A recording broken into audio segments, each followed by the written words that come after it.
That's right. Do you hear that? Are you cuffing your hands to your ear here?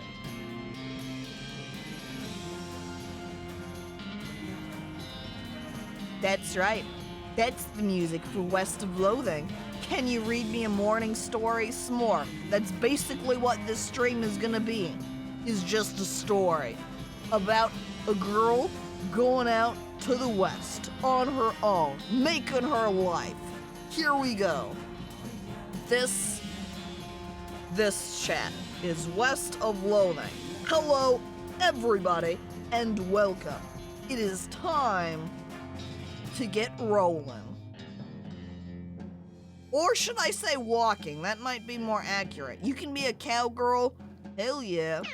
New game. Guess what? Right here. You see that? That's a girl. You can tell the little puppets. You click them. It swaps you from being bald to having some ponytails. Have I ever played Kingdom of Loathing? I have not. By extension, I haven't played West of Loathing either. I played the whopping first 5 minutes of it, and that's it. That means it's time to name the cowgirl here, starting with the first name. Clint Delightwood. Now, I'm not gonna go for that one because holy hell if that doesn't sound very close to an inappropriate variation of a word. Not,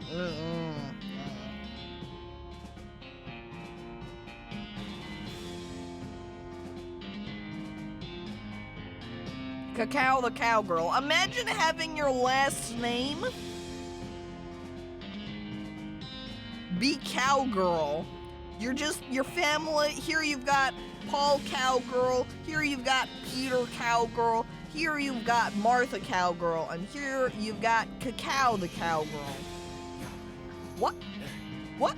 Marlene? That's a name. I like everyone else saying, here's some variations of Caco, and then just Marlene.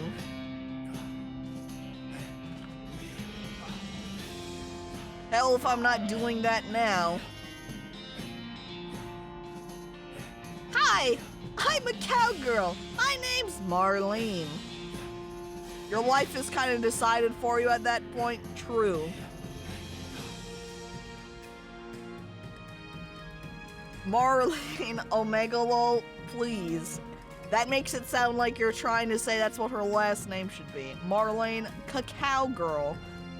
Hell, chat, you just can't get away from the cowgirl last name, huh? I guess that's where the real comedy's at. Cow girl. It's 2 L's even. P.P. Girlingson. Oh my god. This looks so bad. It just Marlene look at that. Ugh. I can't look at it. Oh no. Marlene Kawaii. Holy shit.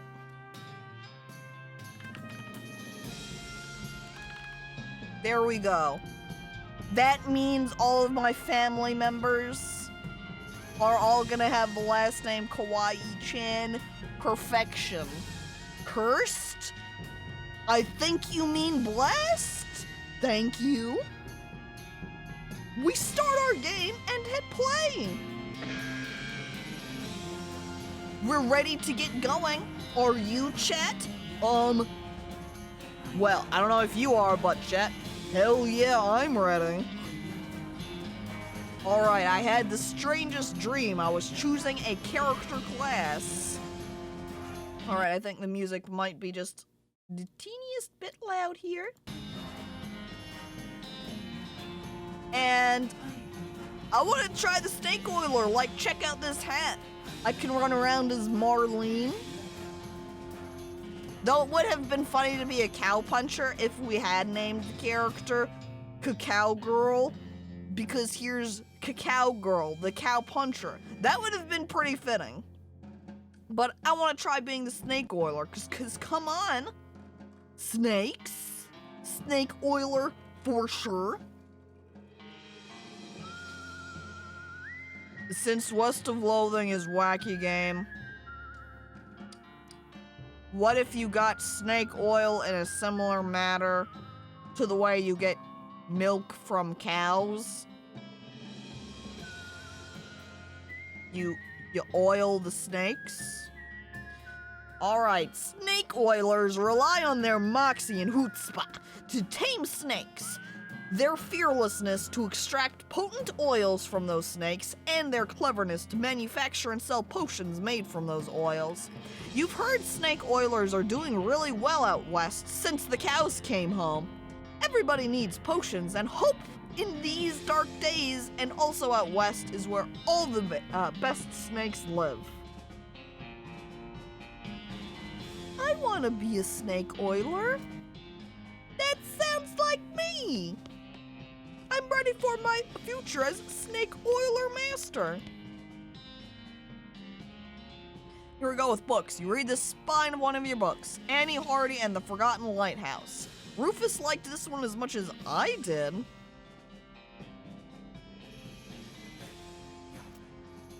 Sal Swift and the Old Citadel, loved that one. Trouble at Vampire House, please. I read that one like 10 times. Marion Jones and the Haunted Lighthouse, that was a good one, it was very spooky. Jessie Swift and the Incident and the Haunted Warehouse, one of my favorites. Trouble at the Forgotten Mansion, I remember that one.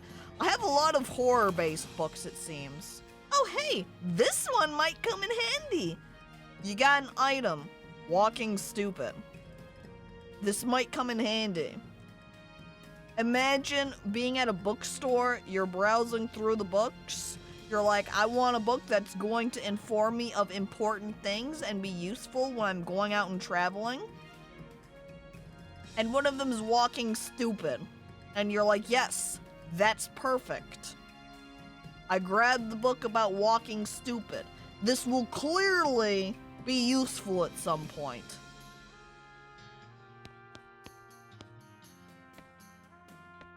There's more to read. Mary in Danger and the Curse of the Cursed Gulch. This sounds almost redundant.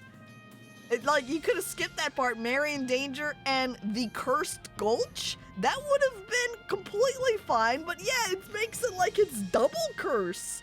I guess the emphasis is not on the gulch, but the curse of the gulch? Oh, I like my character there did a little dance for a second. That was pretty cool. Oh, hang on. I gotta make sure I look good. I comb my hair, and that's the last time, chat. I'm never gonna comb my hair ever again. Goodbye, phonograph. I pull the needle away from the cylinder and stow the handle away. This is a serious time now. What if you get a hair knot? Well, that's just what I'm gonna have to accept. Sometimes, as a cowpoke, you get hair knots.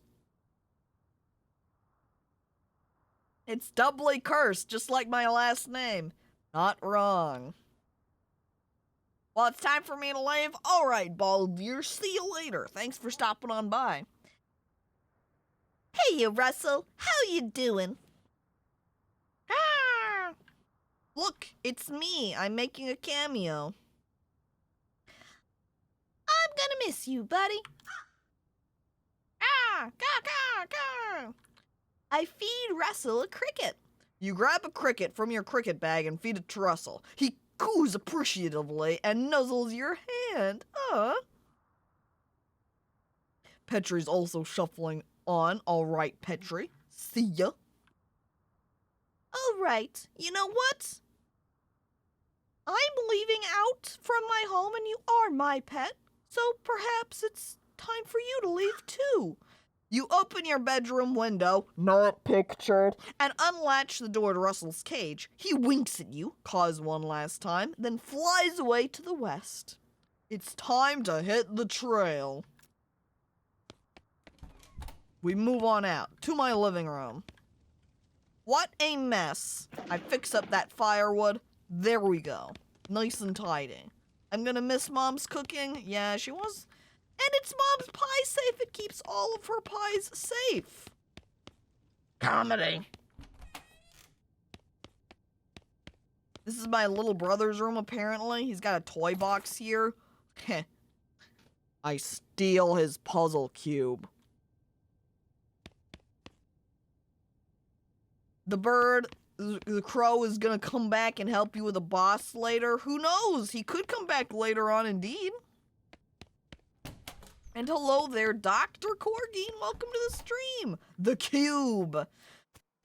The Rubik's Cube. Let's take a peek at that. Oh, I forgot. Yes, the Walking Stupid book too. Look, it unlocks Walking Stupid as an option.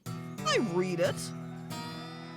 That even gives me perk for stupid walking. Wow. In fact, that book was so fucking good, I read it cover to cover even. Nice. You accidentally drop the book and then ruin it by stepping on it 30 times while you're trying to pick it up.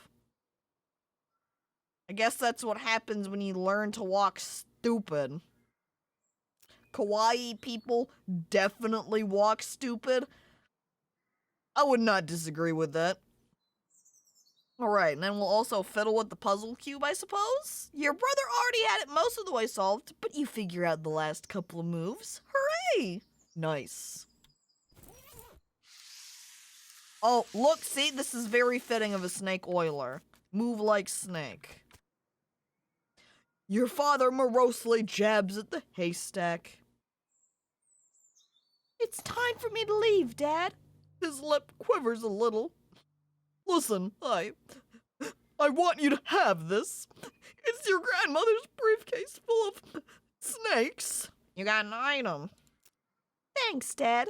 Good luck out there.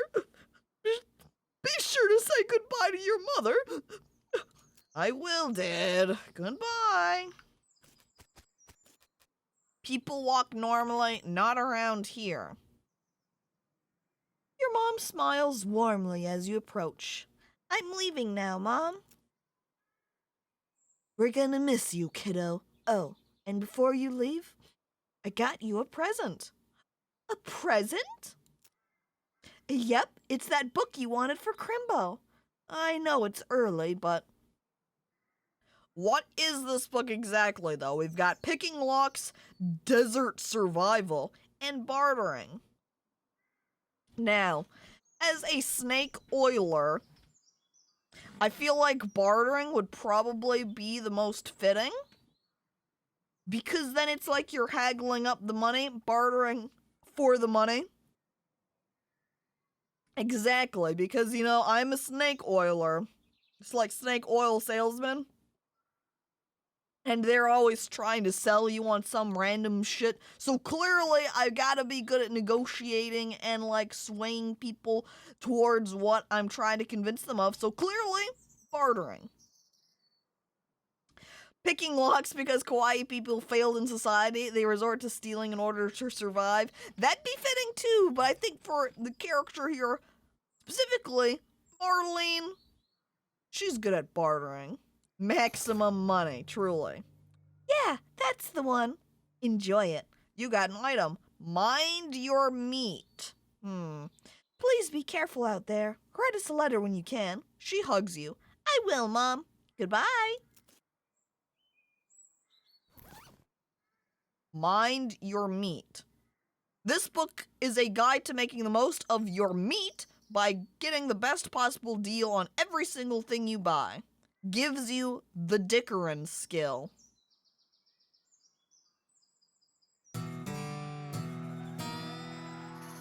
You read the book from cover to cover and learn, among other things, that its cover price is way too high. We got Dickerin. After you're done reading it, you use your newfound skills to pawn it off on a wide-eyed rube for 60 meat. After I got that Dickerin skill, I then just pawn off the book and get cash money, instantly utilizing the skills I have learned. Wow. And I guess we should peek inside our snake briefcase then. Venom level 3, medicine level 3. I look inside. There are a lot of snakes in this briefcase.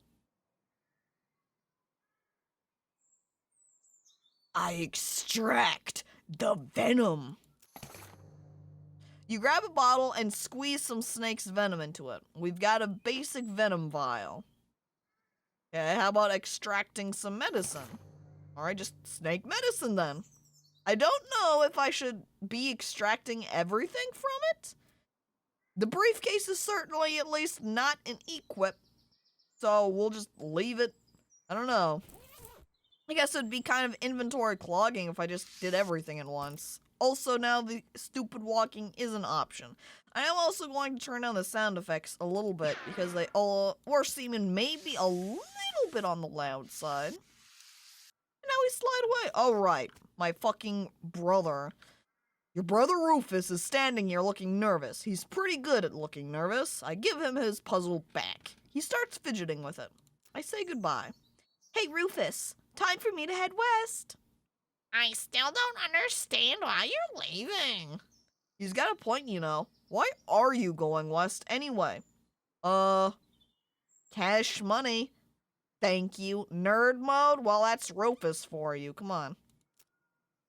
There's just no opportunity here, kid. If I'm gonna make something of myself, I gotta go where I can make some meat. But it's so dangerous. 60% of the people who go to West get killed within a year. And that statistic is from before the cows came home. Please, I'll be okay. Okay, if you say so. I still think you'll be dead by Crimbo. Yeah, I'll miss you too, Rufus. Okay. You give him a playful punch on the arm. I hit him as hard as I possibly can because I'm not going to see him for a while, and fuck parents, they can't punish me for this. Because I'm leaving. Also, I'm digging through that haystack, and I'm getting a needle. Can I do anything with the needle? Oh, it's for picking locks. All right. All right, go west, young woman. Yes. Off we go. We're hitching a ride. All right, this is the opening credits, it seems. All right, so here I am. I guess it's a wagon full of carrots, perhaps? All right, we'll let this roll along then.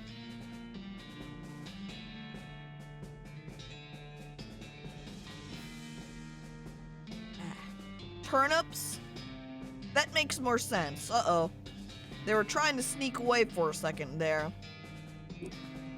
Well, that tossing it around like this, I don't know about doing that, Marlene. You might act, oh, I guess I'm just exceedingly bored, so I'm just goofing around with them. Doing a little bit of exercising. 200 miles later.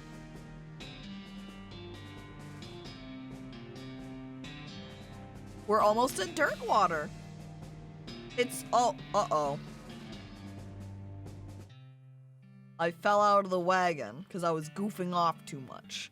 Well, the bad news is that you fell off the cart and got knocked out for a couple of hours. And now you've got no ride, no meat, and no prospects. The good news is that you're in a town rather than in a gulch somewhere. Not much of a town though. I get up and dust myself off. Hang on. That's not true. I've got 60 meat. Lying game. Drunkard in the background. I take the turnip. It's kind of dusty though. Because it makes sense because it was on the dusty ground. Can I equip it? No, I can eat it. Because it increases your muscle, mysticality, and moxie by 1 for the rest of the day.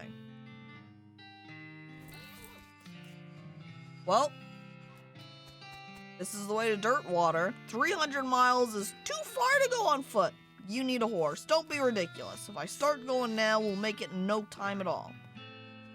There's some poo, it seems. Avoid that. BS horsery, huh? Bullshit horsery.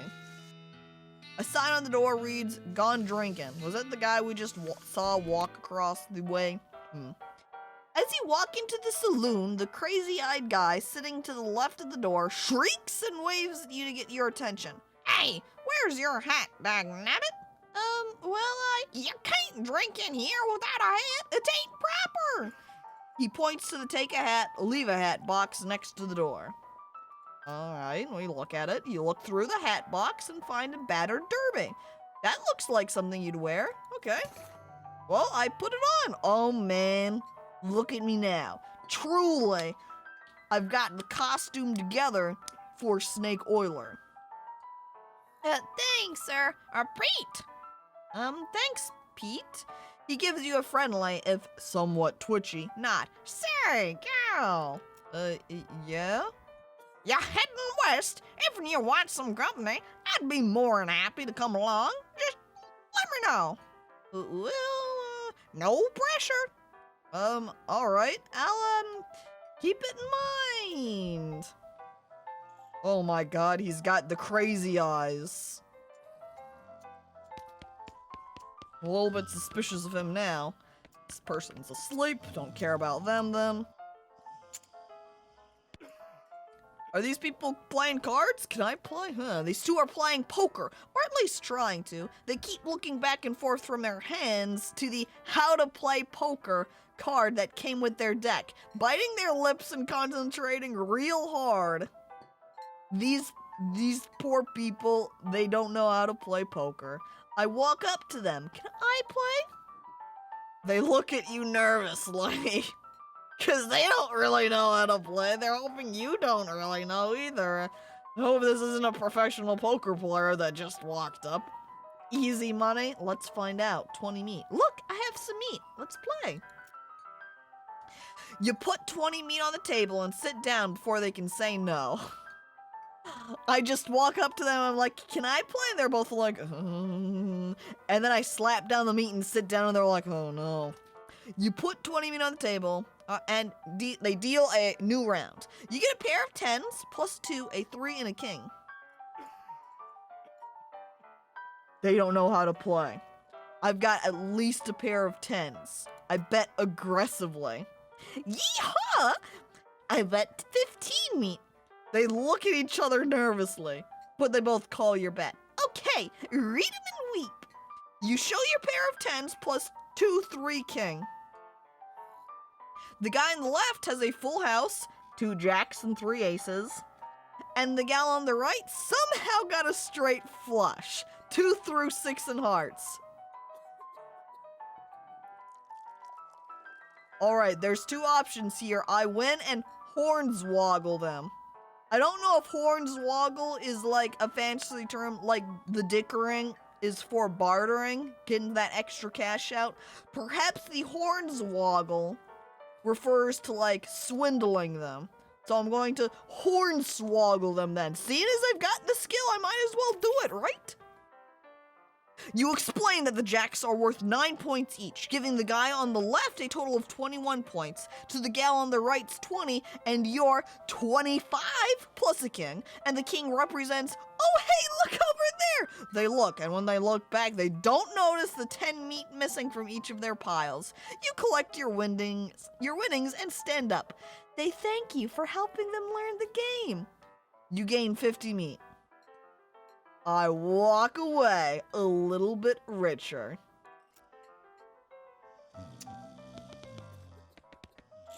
Look at that now. Now we've got 110 meat thanks to those blatant lies. Yep. Thief? I don't regret it either. It's a spittoon. People spit into it. You know without even looking in it that it's absolutely disgusting. I look into it anyway. Yeah, it's full of spit. Regular spit, gross tobacco spit, chewing gum, and it looks like a few teeth as well. It's disgusting. And the smell, even from a distance, it smells horrible. I look closer. You are now on your hands and knees, peering into a filth-encrusted spittoon. I don't understand what's wrong with you. Wait, there's something shining in the bottom? Oh, something shining? I get it. You reach your hand toward the spittoon. Even before you touch it, you can feel the grossness in the air, like a greasy fog enveloping the stinking brass horror. It smells like the vomit trough at a mesquite BBQ eating contest. You hesitate. Never surrender, Chet. If you're going in, you're going all in. You plunge your hand into the awful soup. It makes a sound like a glap. Your skin is burning. Your eyes start to water. You search in the spittoon. Your fingers make contact with something. You pull your hand out of the devil's tureen slowly, not daring to risk splashing the contents all over yourself. You appear to have gotten some kind of ring, probably some kind of disease as well. Congratulations! You got an item, nasty ring. Hooray? I say that's a hooray. I love stuff. I put it on automatically even. Though getting this ring was traumatic, you have to admit that it was worth it. Okay, so see my stats. There's 3: muscle, mysticality, and moxie. So muscle determines how much damage your melee attacks do, how much damage you take when you get hit by melee attacks. For example, if an attack against a bandit would normally do 3 damage, but your muscle is 1 lower than the bandit's, the attack will do 2 damage instead. So muscle is both attack and defense, essentially. Can we wash our hands? No. You have to keep that treasure on your hands. No, don't worry, we're gonna wash them later. Wait, I guess that's only if we find a sink, huh?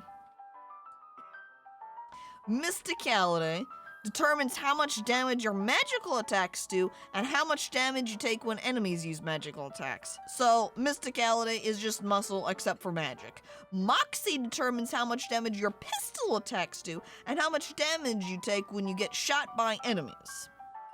So, essentially, muscle is just normal attack defense, mysticality is magic defense, and then moxie is ranged defense. Pretty straightforward.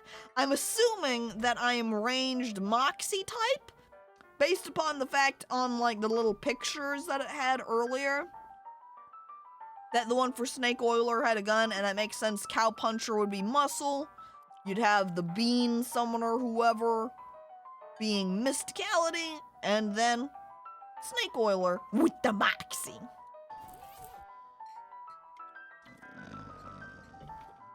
Gun muscle. That's what moxie is. You walk up to the bar and wait patiently for the bartender to notice you. While you're waiting, you see a sign taped to the back wall reading, "Reward for lost mugs. 25 meat each." Ooh. I wait, and the bartender finally notices you. "Hey, cowgirl." "Howdy, barkeep. Name's Marlene. What brings you to our little backwater?" Oh, well, the usual. I came out west to make my fortune. Not having much luck so far, though, other than swindling those poker people. Any work around these parts?" "Well, unfortunately, no. Boring Springs already has more people in it than jobs. It's more of an errand town, if you catch my meaning. If you're looking for a real job, I'd recommend talking to the railroad people up by Dirtwater." Alright, so tell me about the railroad. "The Manifest Destiny Railroad Company. From back east. They're trying to run a line to Frisco and having a heck of a time doing so." "And they're hiring?" "Oh, I reckon they're always hiring for one thing or another. Big company, that." "Alright, what about Dirtwater?" "Dirtwater is interesting. It's far enough west that it's still more or less exempt from the rule of law, but not so far west that it's been burned to the ground by the damned cows. Lots of opportunity there." She pauses for a few seconds, lost in thought. Yep. If I were a younger woman, I'd probably head that way myself." "And thank you for following Spike Bomb 5. Appreciated." "Cows, yeah, 'cause it's all about the cows coming home, Mike." Or, sorry, Elitzo. I looked and read your comment and then read Mike's name. Is Moxie a feminine version of Moke? They are pretty similar. I ask about errands. I'm everybody. Apparently now. I'm just gonna start calling chat Mike instead. Yeah. So, you mentioned errands? Yeah, this Forsaken Burg is always falling apart in one way or another. The hostler's always needing help since he hurt his leg, and that no-account sheriff could certainly stand to have somebody doing his job for him. Alright, anything else? Well, I've a goblin loose in the basement. Some cowpoke from the gulch didn't wipe his boots off and got spores everywhere. Well, I can probably handle a goblin. Much obliged. I'll unlock the basement door for you. Oh, and you'll need this. You got a weak fungicide. Alright, well, I'll take care of it then. Howdy, I'm Marlene. Howdy, Marlene. I'm Horace. Nice to meet you. What do you do? I'm the town hostler. I don't know what that is. Oh, I'm the town horse selling guy. Oh, he sells horses, Chet. How's that working out for you? Oh, those horses are just flying out the door. So, business is booming? Nice. No, I mean the horses keep running away. I haven't sold one in ages. Oh. Is that why you're here drinking instead? Yep. And me being in here drinking instead of watching the horses is probably how they keep escaping. It's one of those vicious circle things. Oh, well, I'm in need of a horse. Do you have any left? One. Kind of a boring one, but it's got 4 legs and a back to sit on. Come see me at the stable. I'll be happy to show it to you. Thank goodness. The horse at least has 4 legs and a back. Cause didn't have those, I might have had to pass and then we'd be stuck walking to backwater, I think. Uh-oh. This girl looks very unhappy. The woman glares at you. You should probably just let her drink. Yeah. Yeah, she doesn't look very happy. I should probably leave him alone too. He's busy playing music. There's Goblin, rifling around in the trash. Pile of old newspapers. I'll take one of them. Boring Springs Gazette, huh? What is that? This is a copy of the Boring Springs newspaper from about 6 weeks ago. Why I wouldn't want to grab or care to grab this? Who knows? But it's mine now. I want a Pegasus? Shit.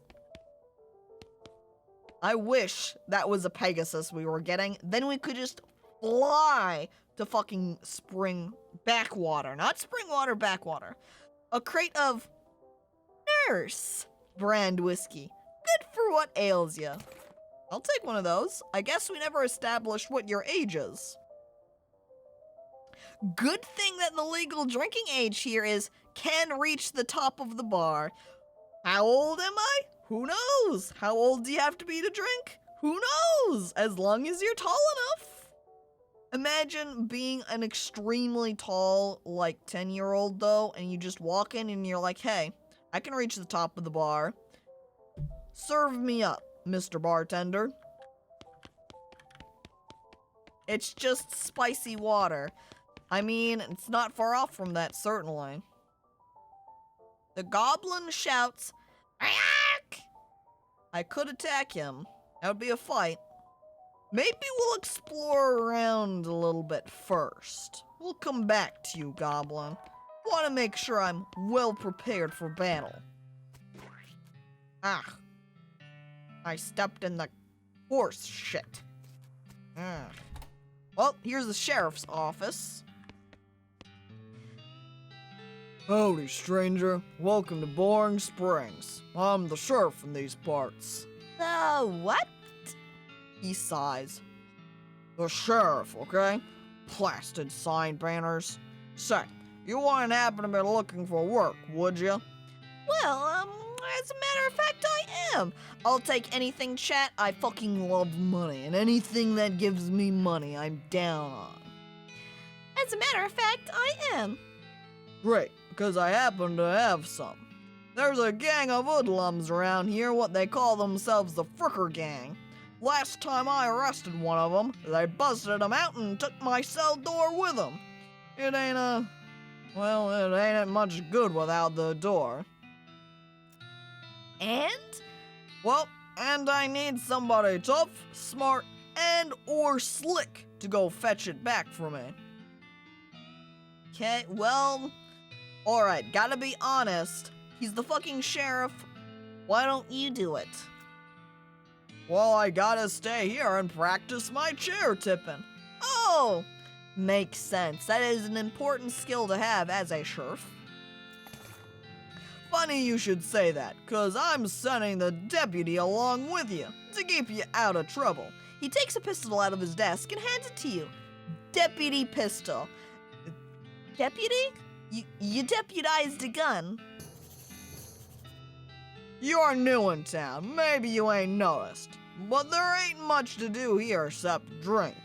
Here, let me write down where the Fricker Gang's hideout is for you. He makes a little note on your map. You discovered a new map location, the Fricker Gang's hideout. Well, alright, got it. I'll be back with the door. I was hoping I could walk inside here and be like, haha, chat, look, I'm in jail now. Oh, but watch me escape. Whoa, I'm so sneaky, haha. But there's no joke to be made if I can't even walk inside. Yeah, frickin' freaks. Goddamn Fricker Gang. Step right up, step right up. Braid's the name and trade's the game. You seriously doubt that his name is Braid? Howdy. Howdy, Braid. What are you trading? Well, madame, today I'm trading lax for soap and a stick of dynamite for a needle. And to the cunning Skinner who brings me 3 rattlesnake hides, well, to that adventurous soul I will trade a fine silver pocket watch. Well, I could trade the needle for dynamite. Essentially, it's like trading things around here if you keep in mind, for the moment, that then, like, the needles are used for lockpicking, dynamite could be used for blowing something up. So if I want to pick a lock, I want the needle. But you know what I can try doing? Getting free dynamite? How about some free dynamite? Have you considered that?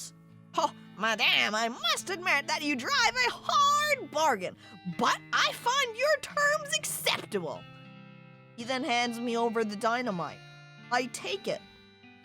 Thank you. Damn, am I good at dickering. High-grade explosives for free. Get lost. Oh. Guess we're not going in there. Excuse me, Mr. Cactus Man. You approach the weird Cactus Man hybrid. He smiles at you. Howdy, Cactus Man.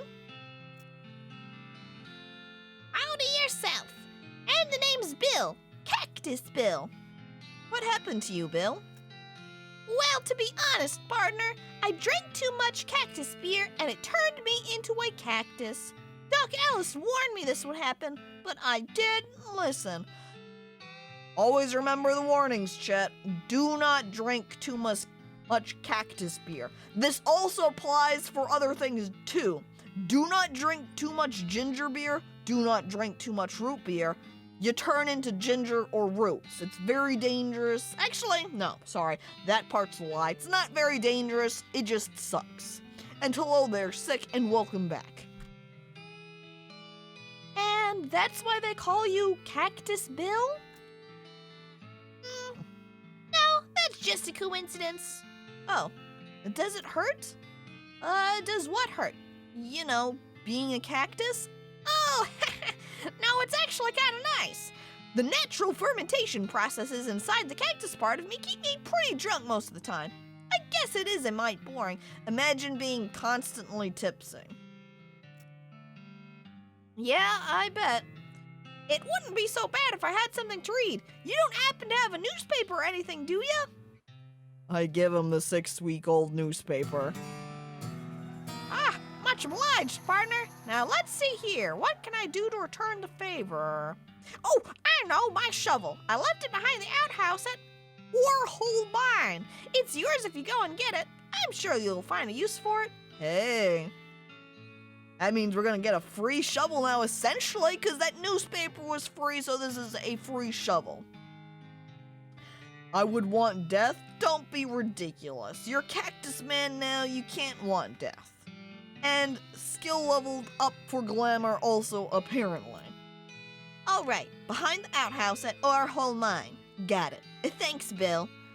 Don't mention it. Now, if you could just kind of, stick that newspaper to my face before you leave. Certainly. Fortunately, the nice needles coming out of his face work very well for sticking the newspaper to. Look at that perfection. And hello there, Gray, and welcome to the stream. How does he turn the page? He doesn't. Some loose dirt. That's gonna be a shovel spot. Nope, you're not allowed in Topeka anymore, remember? Oh.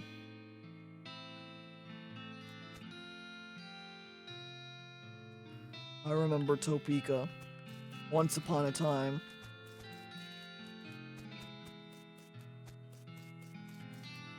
And hello there, Twitchy, and welcome to the stream. Wait, too far. I want to go to the BS Horsery. Wow, look at that horse. It's got a very short neck. All right, afternoon, ma'am. What can I do for you? Well, how's business? Oh, you know, every day I'm hustling. To tell you the truth, though, it's pretty terrible. All of my horses keep running away. Well, except for this completely ordinary one. Well, that's rough. Maybe I can help? Reversed giraffe. Now, this is pretty close, honestly. Oh, God, yes. Thank you. Please. I'd go fetch them myself, except for this injury. I'll give you 300 meat each for finding them. All right. How many are there? 3. Here, let me see your map. They pretty much always run away to the same places. He draws you 3 little pictures. Boom. 3 locations. All right. Why these places? I think they like environments that are thematically appropriate. Here, when you find one, feed it some of these oats. That should send it back here. All right, got an item. Okay, how does that work? They're special pigeon-infused oats. Oh. You take literal pigeons and infuse them to the oats, and there you go. There's a pigeon in the oats. Apparently. I think I might have almost gotten hurt by walking too close to one of those cacti. That's a little bit dangerous. Alright, peek at my inventory. There's the oats, dynamite, nurse brand whiskey. Whiskey is too cheap for you to even consider drinking it. And given your legendarily low standards, that's really saying something. So I guess it's just going to be hanging out in my inventory for a bit then? Well, let's check out the map then, because now we've got our locations. Boring Springs Boneyard, Thousand Snakes Gulch, Warhol Mine, the Fricker Gang's hideout. Maybe save the Fricker Gang for a little bit later. I feel like a gang will be harder to deal with. Also, this map is copywritten, chat. Do not steal. Copyright 1890. Maybe the oats are just made with pigeon milk? I don't think that's better.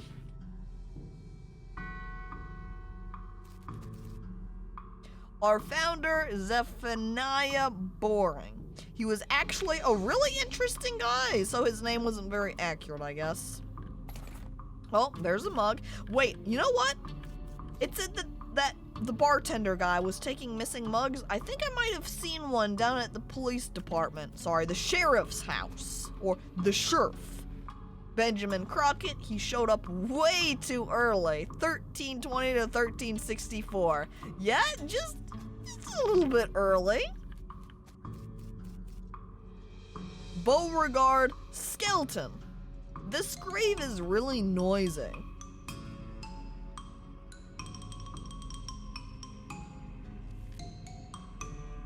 I wonder if I could dig it up and get a skeleton friend. Hey, I know that guy! Look at this guy over here too.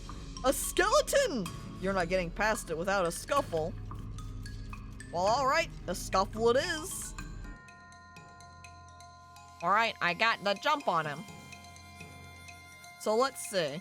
Pistol attack says it will deal 7 to 8 damage. Melee attack. Snake whip will deal 5 damage and apply 1 poison. I can also deploy snake. Pulls a snake out of your briefcase and deploys it on your side of the battlefield. Oh my god, I can have snake allies. And there's also just surrender, which this is the first battle. I don't think I need to do that. Is this the first fight? Yes. Alright, then I can also see that the venom and medicine I milked from my snakes. Venom, 5 poison. Medicine, 5 healing. Let's start with just going ahead to shoot him. How? How? 4 damage versus my 8. Pathetic. I shoot him again. Easy. Easy victory.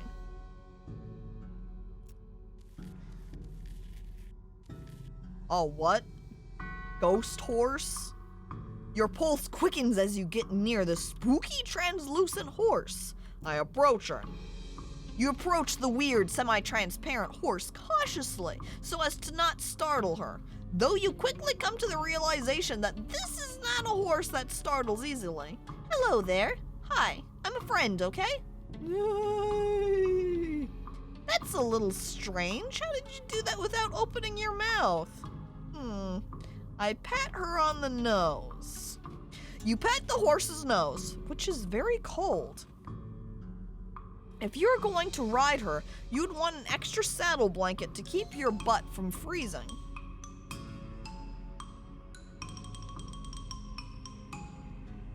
I wonder if I feed her the oats and I sell her back to the guy, does that essentially lock me into saying I want just the ordinary horse? Or if I befriend her here, does that make me get ghost horse? Because by extension then, I don't know what the other 2 horses are. Should I just be opting to get a ghost horse? I feel like being a snake oil salesman, I don't want spooky horse. It could sell. Or spook away any customers. You can pick later. Alright, then I'll just go ahead and I'm gonna pat her on the nose again because I want to see what that does. Yep, still cold. It just makes nice little stairs. Still cold. A burr. I feed her the oats. You hold out a handful of oats for the horse, but she just sort of stares right through you. Please don't look at me like that. The horse snorts. I try the oats again. The horse still ignores it. What's the matter? Are they not spooky enough? I'm not sure how to make the oats spooky. I guess I could put some bone meal on them, but I don't have anything handy to grind up bones with. Grave dirt? Ooh. Is that a yes? Weird. Okay. I add some grave dirt to the oats. You sprinkle the oats with just a bit of grave dirt and hold them out again. The horse gazes expressionlessly at them, then eats them. And with that, she glides away in the direction of town. Well, that sure was a horse. We've got Timothy, co-trained, devoted husband, Elizabeth, beloved daughter, and Silas, a baby. too young to really be identified at all if they were loved or devoted or anything else. I don't see one for, like, a lady parent person, so I guess the wife is still alive somewhere? Also, I should make particular note how the noisy grave is the only one with a pile of dirt on top of it. So we're gonna need to come back here with a shovel. That means I'm gonna go over to the 9 because that's where it said the shovel was at. I look behind the outhouse and I find the shovel. Hey, he wasn't kidding. Not that this would have been a funny thing to kid about, I guess. Imagine, you make a joke and you're like, well, if you look behind a building, you will find a shovel. I just pranked him. And then I walk over, peek behind the outhouse, and there's no shovel. I'm like, oh, dang it. I got pranked. There's some meat ore in this cart. Meat ore, huh? Ooh, it's spooky in here. Rather dark. It's instructions for the cargo elevator. This mechanism is labeled cargo elevator control. Poster on the wall behind it reads, 1 is blasting cap, 2 plungers, both kinds, and 3 is tools. Where do you want to send the cargo elevator? I'm gonna leave it alone for just a moment here.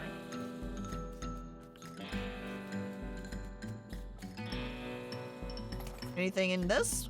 No, there, I've got an unrefined meat nugget now. And it says when I scroll over it for the item, just sell it. So, I guess I don't need to hoard it to use for anything. This looks dangerous. At least there's no plunger hooked up to it.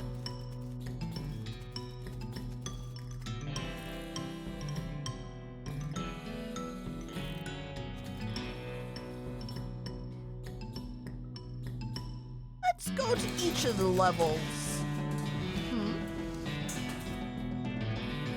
It's not a people elevator, it's a cargo elevator. I see.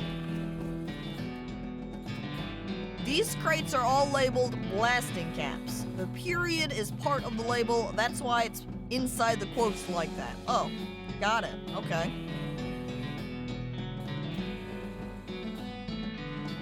Gonna need a crowbar to pry one of these crates open. Okay, I don't have a pry bar, so I guess we'll just swap it to level 2 and see if there's any items in there. Yep, there we go. I take the plunger, and now I'll be able to blow this up. Last level, level 3.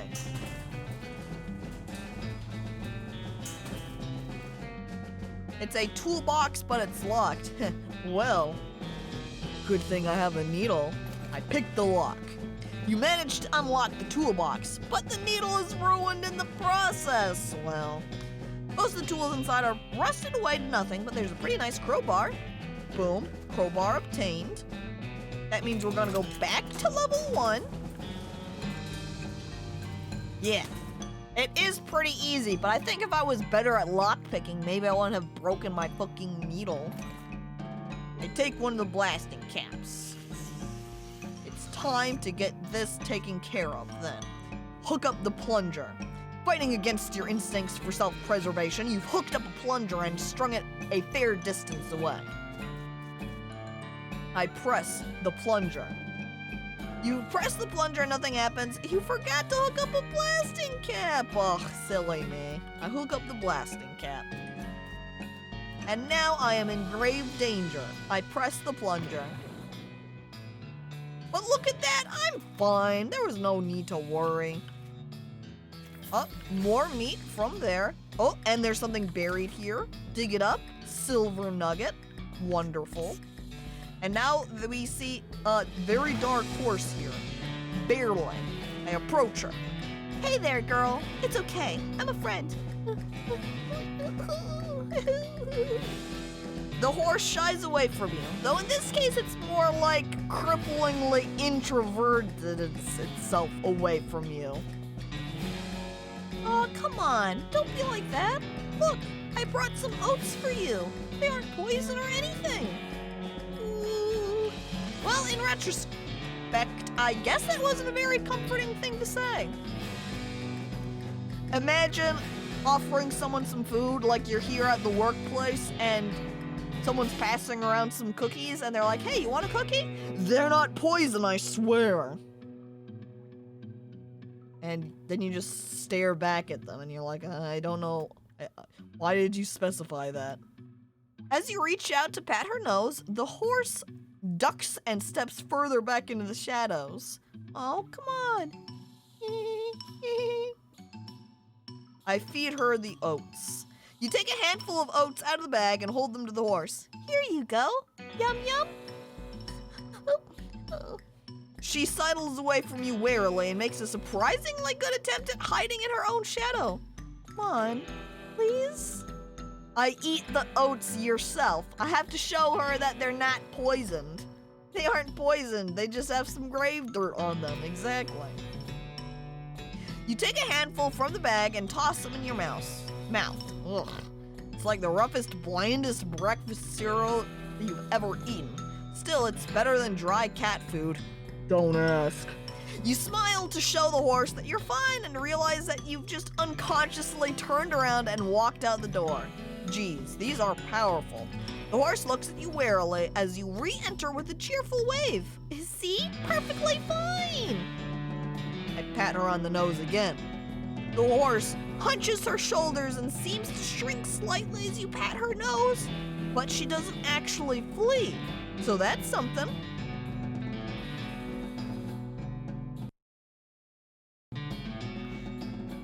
There's a good girl.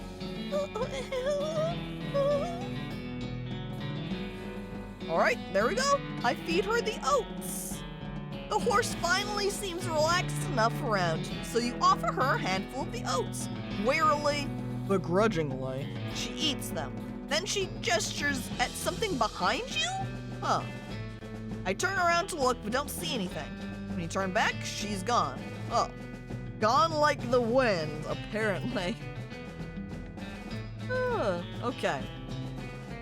Oh, I like that. That stupid walk was good. Just riding the lantern like it was a horse. All right, I'm gonna hop back over to the boneyard here so I can dig up this grave. Oh, a fight, is it? Oh my god.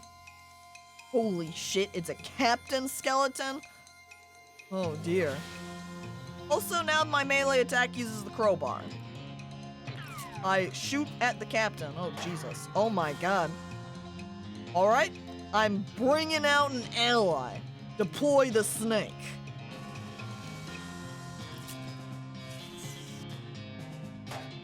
Oh my god. Alright, however, I think that should be just enough damage, and the snake is essentially just acting as a shield. I finish off the skeleton, and I win. It is one tough skeleton. But I won, so no problem. You've put a stop to Captain Skeleton's unnatural animation.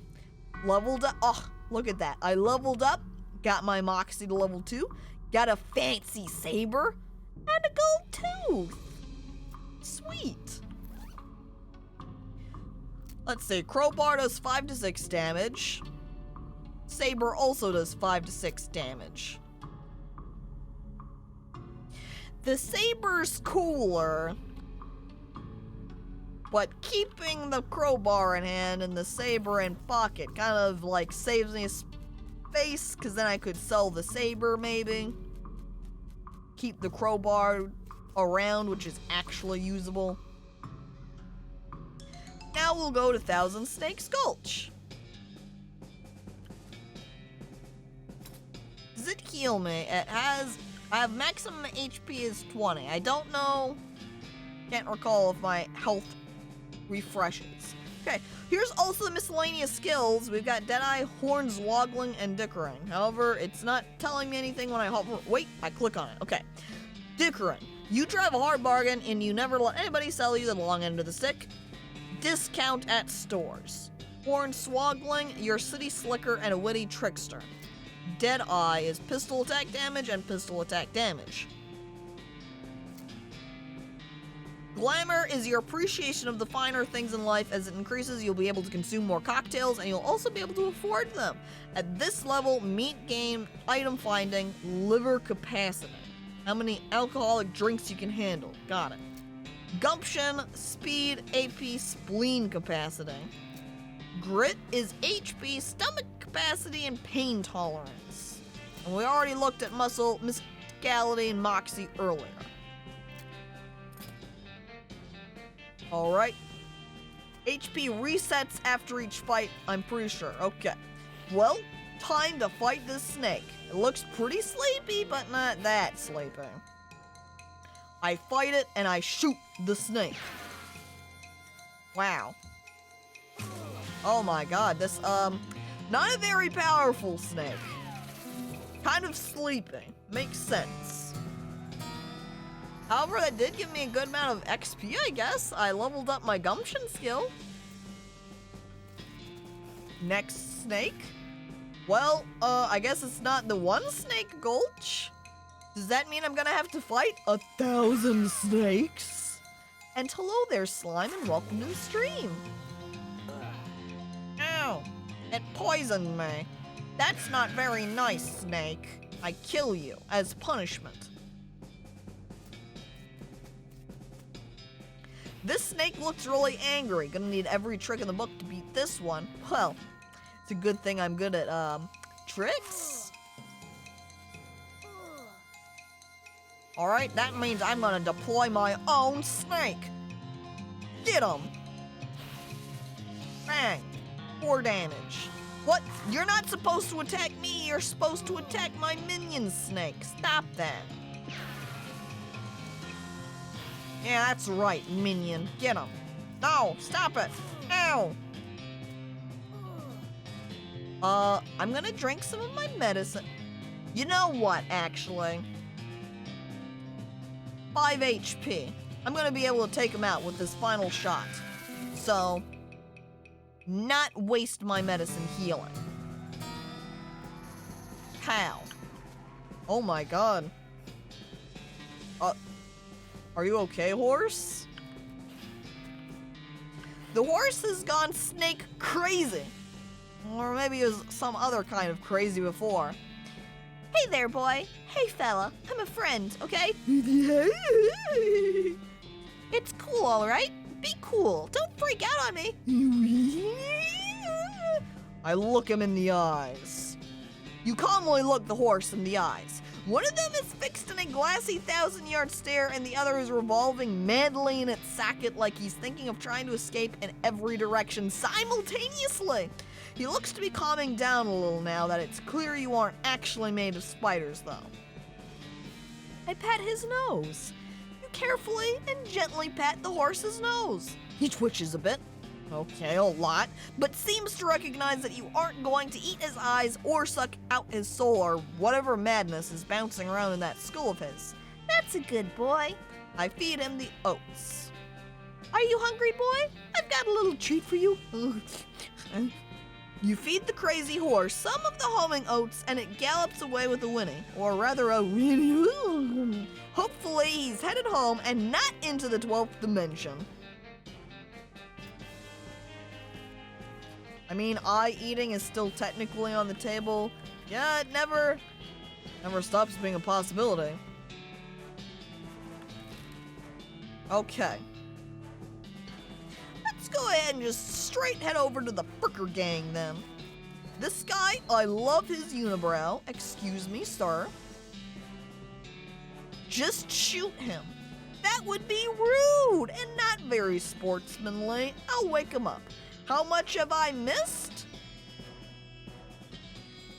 A small amount. We just unlocked, returned most of the horses, and we walked around the main town. And that's it so far. Hello there, Bungaloo, and welcome to the stream. We're just gonna wake him up.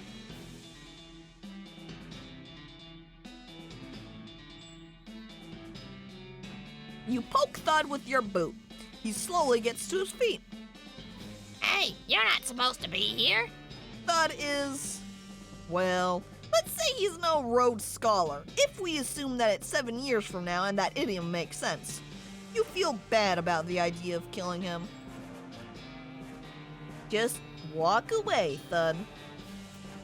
Thud, you don't want this life. Take a hike. Okay, you're probably right. Thud stumbles off into the desert. He'll probably be fine. I got the perk Honorable. That's not very well fitting when I'm a snake oil salesman over here. I should have just... Yeah, and then I shoot him as he walks away instead. I could have shot him while he was sleeping. But then I woke him up. I said, you want a better life? He starts walking away, and then I shoot him.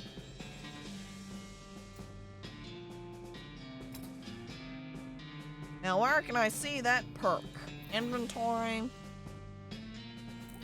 Was that in character? Here we go. You've got a strong moral compass and an accurate ethical protractor. Honorable options will be available in some situations. Imagine having honorable as a snake oil salesman. I'm doing a bad job RPing, it seems. It's a beer barrel cactus. I need foraging, so I can't harvest. However, I can steal the stuff from this crate here. Says I got some cufflinks? Huh. If you wore fancier shirts, you might have some use for these. And you can see, looking at my character, I certainly do not wear any fancy shirts. My shirts are very raggedy. And hello there, Zeppler, and welcome to the stream. I got a few people here, including a guy in the bathtub. One of the Fricker boys is dozing in a bathtub. I could tie him up, I could ask him to pass the soap, or I can leave him alone. Well, I gotta get the soap. Can he pass it to me? He mumbles and hands you a bar of soap before sinking deeper into both sleep and the tub. Boom. Chet, I can now wash my hands. Alright, I take out the bar of soap. I clean up my hands real quick. There we go. It's been a little while since I stuck my hand into the spittoon, but finally, we're able to get that washed up real nice. You cautiously approach the Fricker gang. They're pretty engrossed in their poker game, so it doesn't actually require that much caution. You hide behind a barrel and eavesdrop on their conversation for a while. The one with the eye patch is quiet, but you gather that his name is Snipe and that the squirrely one is his brother Wimpy. What's your play here? Alright, I leave temporarily. I turn down the music. Clean your hands from non-murder. Ain't easy being honorable, I know. My hands will always be cursed to be clean now. Now, we're going to approach them and talk. Howdy, boys. Deal me in. The one without the eye patch raises an eyebrow at you. Who are you? How'd you get past Thud and Soapy? What do you want? Well, I'm actually just here for the sheriff's door. Honestly, his job is the one to arrest you, so I just care about the door. I'll show you the door. The door. The hell! He reaches for his gun. Comedy jokes from this guy. Alright then, a fight it is. And sheep heading off for a nap now. Alright, thanks for stopping on by. Hope you have a nice nap.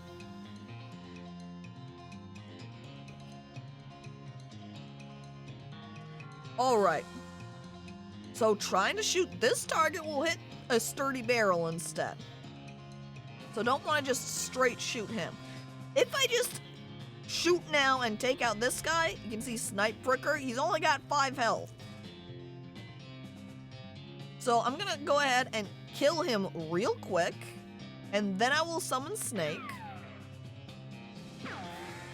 Look at that, he didn't even manage to hit me. He missed. The fool. I deploy my snake. Snake eliminates barrel forming. Wimpy misses his shot and I shoot him instead. Heh, pathetic. What the fuck? What's with this guy's aim? He just keeps missing. How does he do that? How is that guy that bad of a shot? Wow, these guys really are wimps. Maybe that's the real trick, was he was successfully shooting me, but me being very skilled in ranged combat, I just didn't take any damage.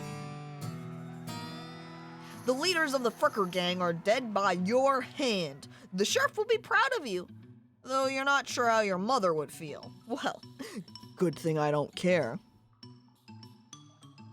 It's time to recover the door. I'll also take this mug. Alright, grab mate, grab the door, and it looks like that is it from here. So now we're just going to jump right on back to the town. Avoiding the poo. I do not want to step in the horse shit. No, thank you. And I was distracted about not stepping in it, and I just walked right past the sheriff's office. Hey there, sheriff. I see the Fricker gang hasn't put a stop to your breathing. Did you rescue my cell door? You hand the sheriff his door and he hangs it back on its hinges.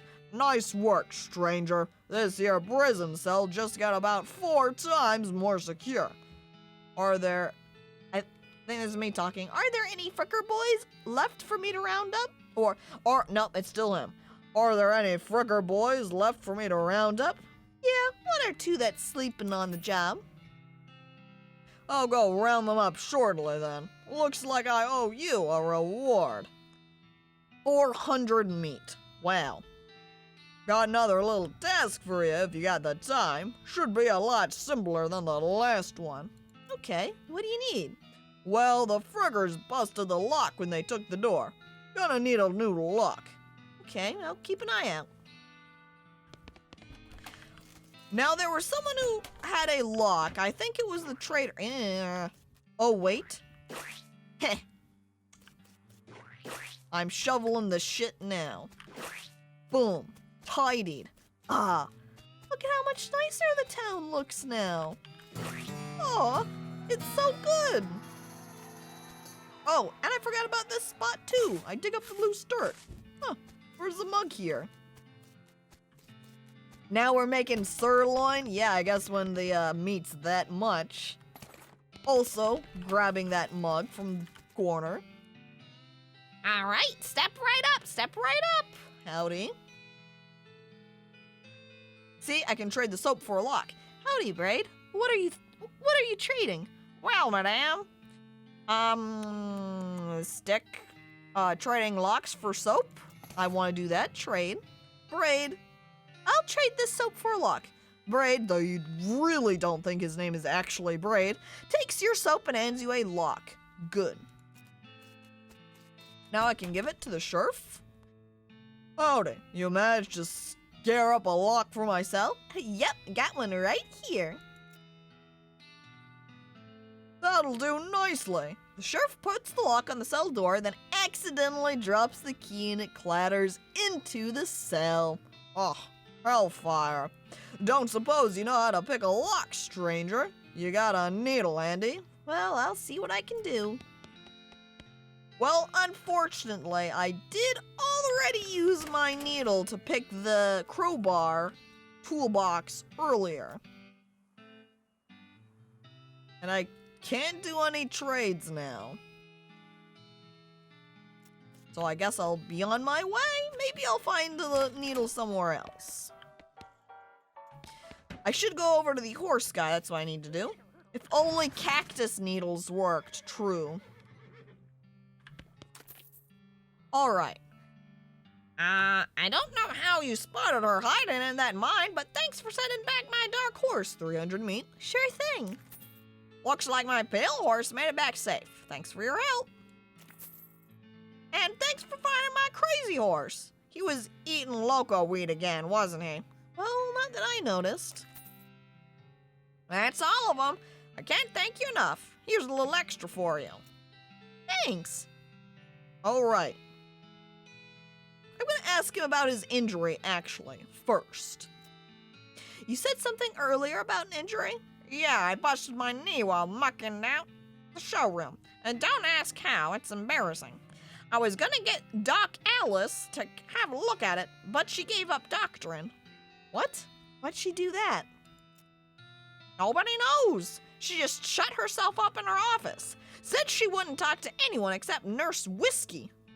Oh? Why? I know a Nurse Whiskey. I kind of slide peeking out the whiskey bottle from my pocket. Right here, chat. That's the Nurse Whiskey.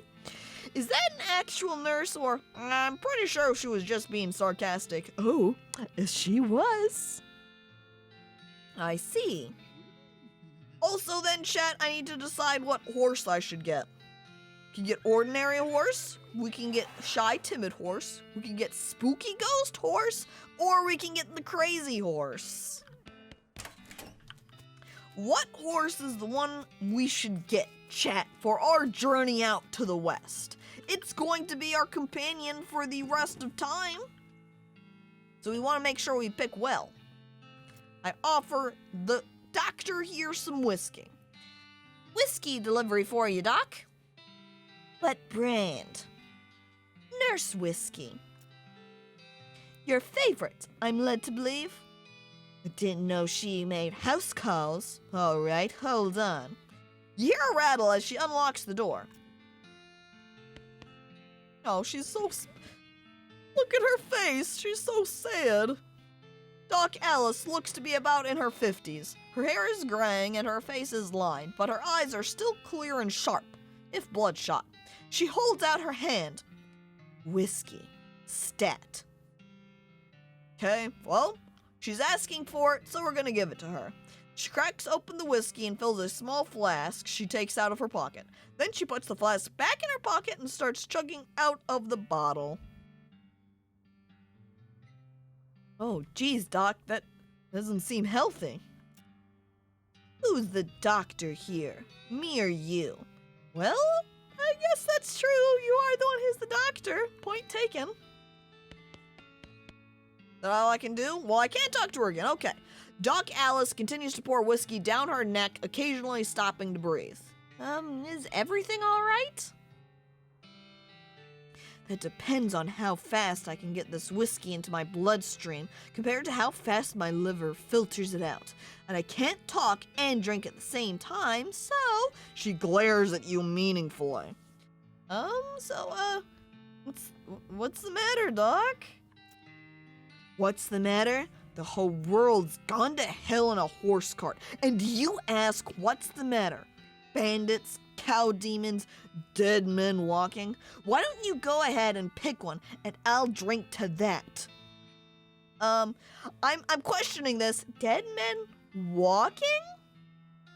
I mean, we just fucking saw some skeletons there, Marlene. Those are some dead men walking? What? You haven't seen it? Corpses and skeletons staggering around like puppets with half their strings cut, looking to take a bite out of the living? Oh yeah, there was a skeleton in the cemetery. 2, in fact. I resent a part of that, says Skelly from chat.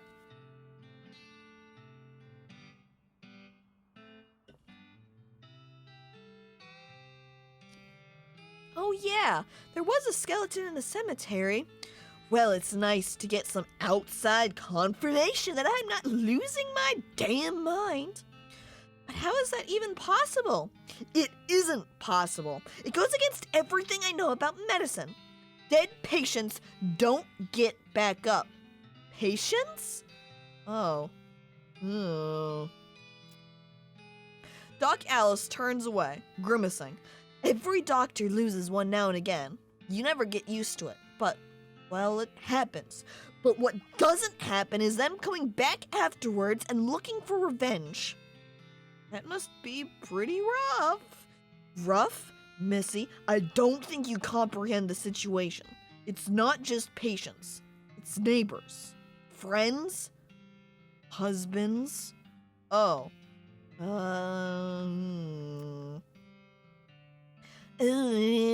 Indeed.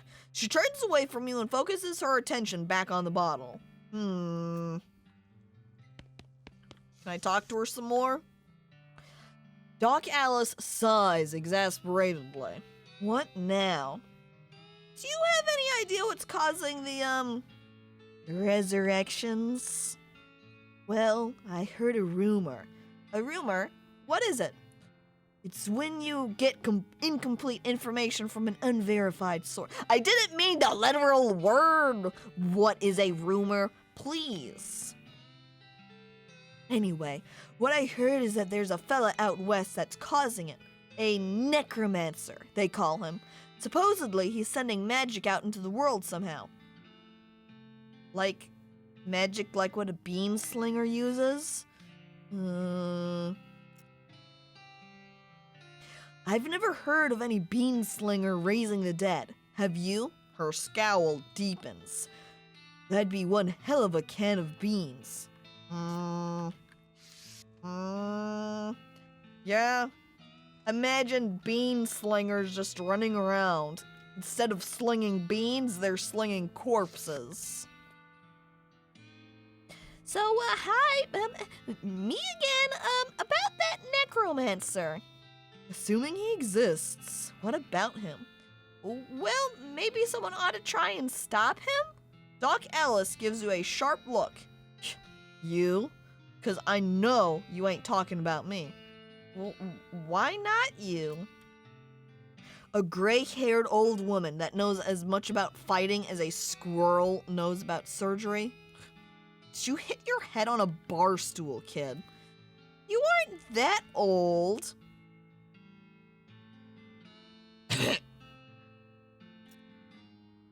Doc Alice, you aren't that old, and if I were gonna pick someone to go up against a necromancer, it'd be someone who also knows about death, but in a scientific way. A doctor, right? Doc Alice stares hard at you and takes a swig from her bottle, saying nothing. And it sounds to me like you've got plenty of motivation to get the job done. For your friends and everyone. She continues to look at you. You can see the gears turning in her head. Well, it beats doing nothing anyway. But beats locking yourself in a house full of TNT and drinking yourself to death. You aren't even doing any doctoring anymore. She winces and looks away, then shakes her head slowly. You seriously expect me to ride out west by myself, chasing a rumor? Well, it doesn't have to be by yourself. I say, innocently, poking my fingers together, looking around. It could be me. We could go out west together, Alice. Doesn't have to be by yourself. I'm heading west too. Tag along with me and maybe we can find the guy and put a stop to him. It's crazy. Impossible. Impossible like raising the dead is impossible? Alice crosses her arms and regards you thoughtfully. A spark slowly brightens in her eyes. All right, kid. What the hell? Let's give it a shot.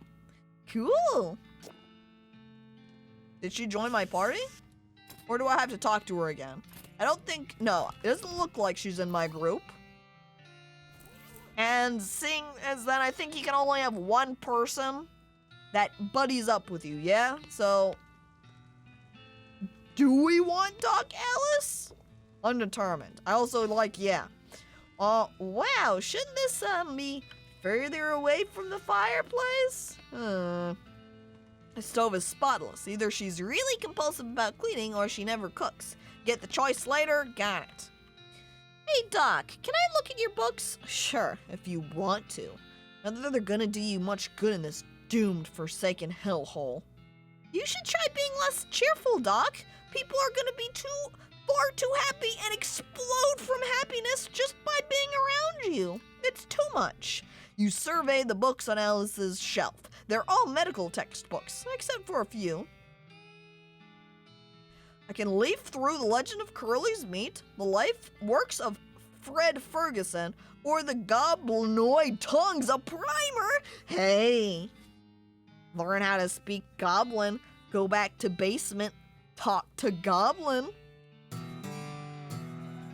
You start flipping through the Goblin language book. It's confusing at first, but you eventually get so engrossed that by the time you take a break from reading, several blurfs have passed, and you also know that blurf is the Goblin word for hour. You have learned to speak Goblin. Sort of. You got the perk Goblin Tongue.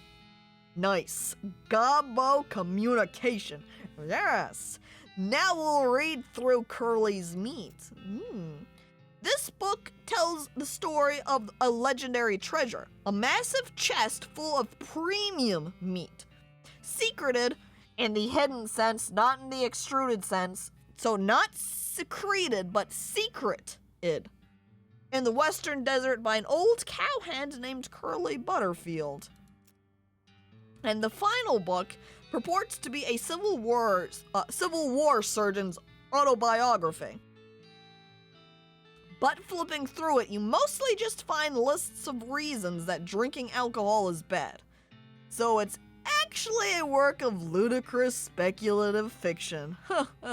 At least there are some useful appendices in the back, and some diagrams of appendices. Ooh, both of them. Alright. I guess we'll just head on out there now that I've read all those books. Wait! I preen a little in the mirror. Let me just adjust my hair a little bit, tweak my hat just a smidge. I grab a pair of tweezers and pluck some of your more unsightly eyebrow hairs. And now I'm looking very good. And just let me know when you're ready to leave. I'll wait here. Okay, Doc Alice. I'll see you around. Maybe. Wait, not the sheriff. But here. We're gonna go down to the basement for the gobbo now. Hey. The goblin shouts, "I'm Gary!" Hi, Gary. Hi, hello, I'm Gary. Who are you? I'm Marlene. Oh, hello, Marlene. Good to meet you. What Marlene doing down here? I guess I'll start with being honest about why I'm down here. Well, to be honest, Gary, the bartender sent me down here to kill you. Gary wrinkles his nose. Hey, what? Oh, that being terrible idea. Oh, bartender not being good idea, man. Oh, no. Gary wants to popping, but not here. Too close to home. Gary wants to popping far up and highway. New Gary everywhere. Goblins are, freaking weird, dude. Settle down, Gary. Ooh. Gary doesn't likes to settling. Gary wants to traveling and popping. Oh. If Marlene going far up and highway, maybe taking Gary with you, I'll think about it, Gary. Gary? He was so excited! He wanted to go out traveling, see the world be popping up everywhere. Oh, hey, it's you. Oh, Gary traveling with you? Far up and highway, going. I'll let you know, Gary. An army of Garys to spread good cheer across the land. Gary just running around very happily shouting at everybody, "I'm Gary!" Is there any other conversation I can do with this guy? Yes, I can, okay. Well, what do you say, Pete? Oh, me? Oh, well, heck. I say all kinds of things. For instance, I've been mining these mountains longer than Stickle back top rock and remember mama. Uh-huh. Pete takes a swig of his whiskey. Pete notices the nugget of silver you found earlier. Oh, I'll take that old silver nugget off your hands if you like. Give you 81 meat for it. 81 meat, please. I've gotten more from some horses. I'm not selling this to you. Nah, I'm gonna hold on to this one. Well, as you please. Pete squints and points at the unrefined meat ore you're carrying. You ain't seem like someone got much use for a unrefined ore, stranger. I'll buy it off of you for 73 meat. Don't sell it to him either. I'm saving this for later. Pete shrugs. Well, alrighty then. I'll see you later, Pete. Gary reminds me of Chet. Maybe if Gary comes along with us then on the journey, that's kind of like it's Marlene and Chet, huh? Chet Adventures.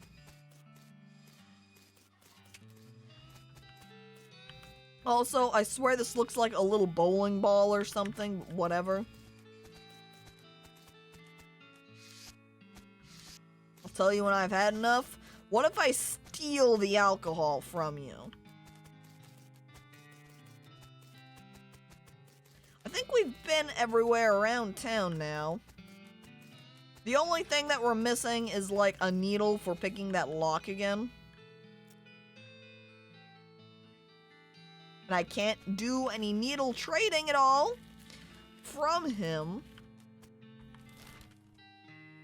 And I think we've been all around. Ow. Avoid the cacti, thank you. Then again, what if I keep walking into the cactus? Wait, I like my character's face when I walk into it. Oh, pointy.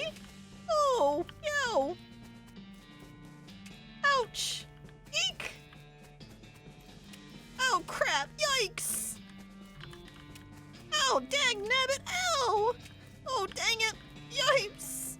Oh, wait. One of these rocks is really shiny. I grab it. I then fall into the cactus again. Ow. Dang it. Ow. Ow. Dang it. I got a pert mostly scabs. Masochist confirmed. I think you mean Marlene masochist confirmed.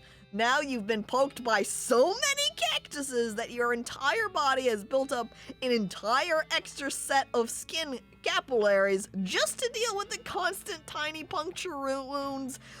5 maximum HP. Oh my god. Imagine walking into so many cactuses, your body develops a defense for it. Holy shit. Well,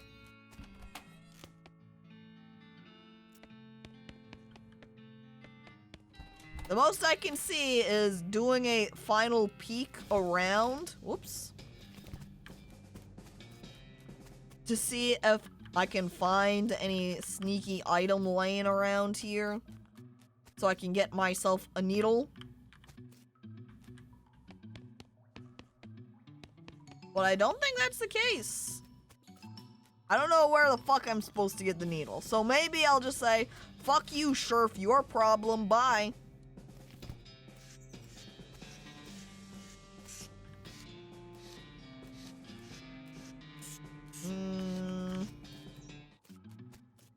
Oh look, see, he's gone now. Rub-a-dub-dub. Nothing in the cauldron, barrel, that lamp, box. Yeah. So now we need to pick out the horse. That's right. So the final task. Hang on, actually. I recall from the start, we got a needle from a haystack earlier on. Now we got two new hay needles. That means I can go use this on the lock over here. I definitely picked the lock. All right, I unlocked your cell for you. The sheriff walks into the cell and picks up the key. He looks around for a place to hide it and eventually sticks it under his hat. Thank you kindly, stranger. If Boring Springs ever gets any more criminals, they'd better watch out. That's a good job you done. Oh, don't mention it. Here, have this as a souvenir of your time in in Boring Springs. You got an item, a replica sheriff badge. Wow, now I can pretend that I'm a sheriff. See, look at that. This is a plastic facsimile of the sheriff's badge. He usually gives them to children who tour the jail. This item goes on your lapel, 1 armor. He normally gives them to children who come here for a tour. I helped him out getting a new lock and then unlocking it for him when he accidentally dropped the key, and he just gives me a badge that he usually gives to children? I don't think I got a very fair deal out of this. I also, when I had my inventory opened, that popped up out of the corner of my eye. Let's go ahead and return these mugs. Oh, I can also ask about that lady who's drinking. Let's start by talking about these mugs that I found. I've returned them all and get 150 meat. And now let's ask about the lady. Who's the lady drinking whiskey out of a beer mug? Well, that's Susan. She's a rancher from nearby, a real tough broad. I ain't recommend you pester her. Why is that? Lost her whole family to a cow attack recently. Got some pent-up frustrations about it. Family, and from the graveyard there were those 3 graves. Maybe she's the wife. Kill him and take the real badge? That's not a bad idea. Ouch. Anything else to say? Nope. The woman glares at you. Are you Susie Cochrane? How'd you know my last name? I saw the graves in the cemetery. I'm sorry for your loss. Susie scowls bitterly and mutters into her whiskey. I saw it happen. I saw the whole damn thing and couldn't do nothing about it. The bartender said it was cows? Cows, right.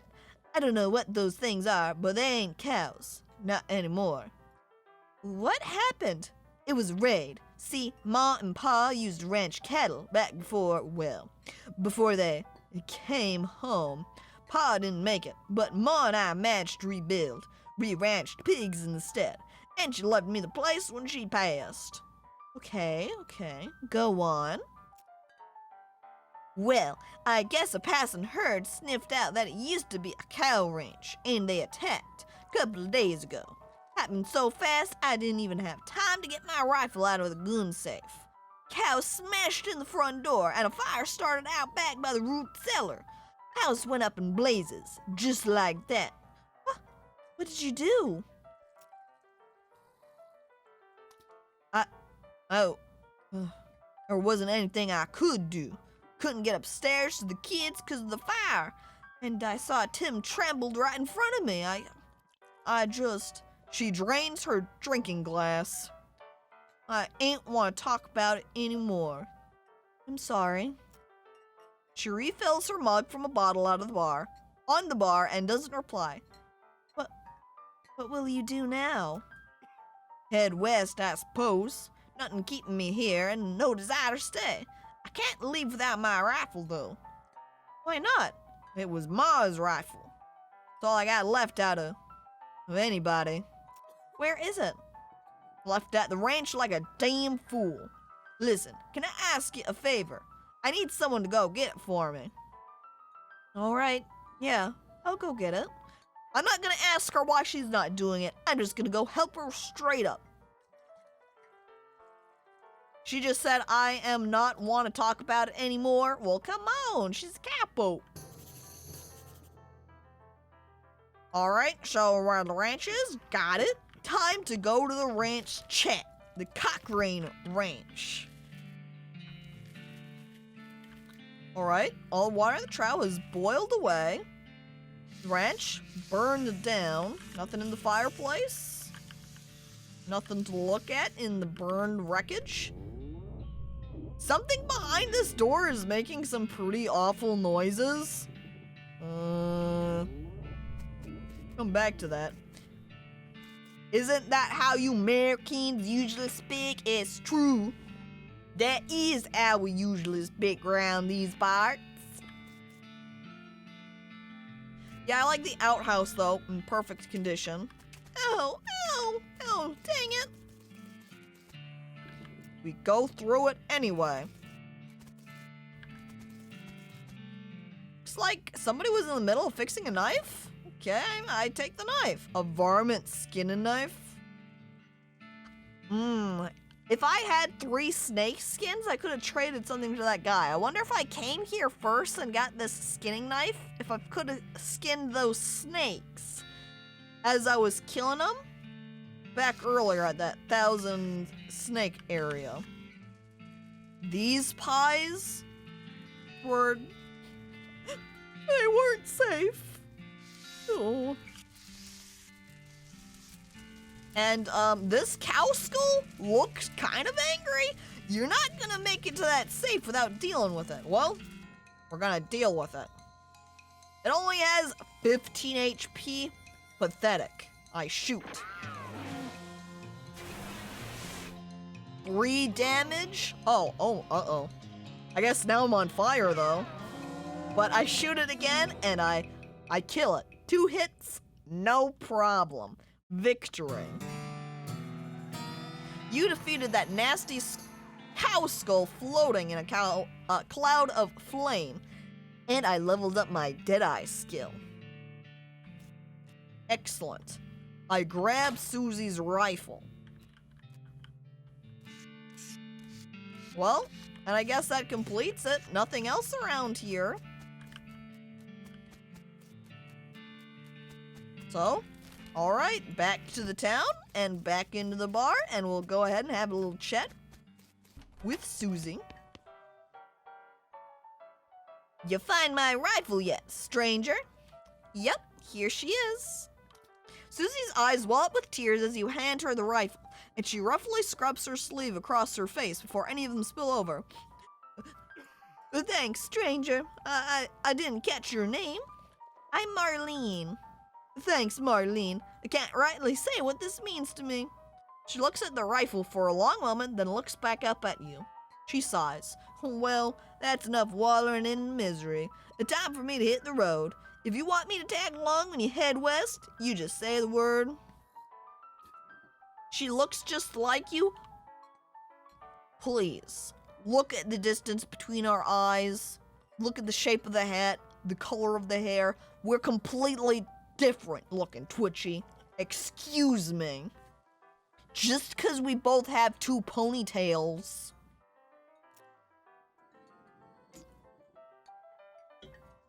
Long lost sister. Maybe. Hello there, Thoth, and welcome to the stream. Alright then. I think all that's left is to pick out a horse. Chat. The hat, hers looks like a butt. Oh my god. Alright, chat. What horse are we gonna take? We can get the ordinary horse, the timid horse, the ghost horse, or the crazy horse. Slime says the spooky horse. Petri and Twitchy both agree. Definitely the ghost horse. Alright then. Ghost horse, ghost horse? Duke Cateron agrees. Ghost horse. And hello there and welcome to the stream. Everybody wants the horse except for Thoth, who wants the crazy one. Well, sorry, you are definitely outvoted. Sell me a horse, please. Well, sure thing. I should warn you though, horses get mighty attached to their riders. Once you've bought one, you won't be able to change your mind later. Which one you're interested in? I phrase it also as I'll take that basic model. It sounds slightly rude to the poor ordinary horse. But we want the spooky pale one. Please and thank you. Good choice. That's a good horse, if you like that sort of thing. I'll sell her for 1,000 meat. What sort of thing? Oh, you know, spooky stuff.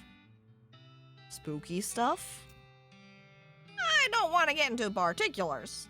Let's just say she, sets a certain tone. Ooh, mysterious. I'll take her. Thanks. Here's the keys. Ride safe. All right. We've got a set of keys for her. Whenever we leave her, like, behind, park her outside the saloon, we want to make sure we lock her up so nobody steals her. Oh, shit. We need to get a name for her now. What pairs well with Marlene? I don't even remember what I gave myself for the last name. What? Darlin? That's pretty good. Darlene, Darlin. I'm gonna go with Darlin. Kawaii-chan, that's right. So I think just going with Darlin in particular would be ideal. Clyde, thanks. And hello there, Kiwi Bazooka, and welcome to the stream. Are you sure you want to name your horse Darlin? Yes. Oh, maybe I should have named the horse Darlin Senpai or something. God damn. Oh, and I almost forgot. Free with every horse purchase is a complimentary map. Ooh, thank you. Darlin DeVito, that would have been the real name, huh? Hello there, Hieronymus, and welcome to the stream. Well, that's it now. Once you leave Boring Springs, you won't be able to come back. Any unfinished business you've got will forever remain unfinished. Are you sure you're ready to leave? Yep. That's it. Alrighty then. You're properly horsed and ready to start your new life in the West. All you need now is a partner. Somebody to share the trail with. Somebody you can rely on for emotional and combat support. Crazy Pete, Alice, Susie, Gary, alone. Not recommended. Come on, who to bring? Come on! We spent all that time learning Goblin. And this kind of fits well, I think. Because all of these other people, they're just normal humans. I mean, we've got Spooky Ghost Horse. I should have a weird goblin guy that we're traveling around with too now. Humies. Exactly. I've got my undead horse, so I need my non-human friend goblin guy. So, boom. Time for the Weird West. Exactly. And hello there to you too, Quack. Welcome to the stream.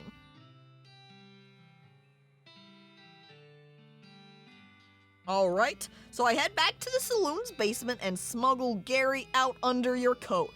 I lift up the coat that I've been wearing the entire time. I stuff Gary into it. I'm like, okay, don't say anything, Gary. Shh, you just need to be quiet for a minute. And then I walk up the stairs. I'm like, I've got nothing underneath my coat. I just temporarily got very pregnant because I've positioned him like at my stomach area, as you do. You stick like the bowl pillow and it makes you look like you're pregnant and you're like, haha, I'm pregnant. I've done that with the goblin guy. Pretending I'm pregnant, I don't know how this happened, but it's the only way I could think to smuggle out the goblin. I make my way towards the door. The bartender looks at me. Wow, she got pregnant fast. He waves to me. I nervously wave back.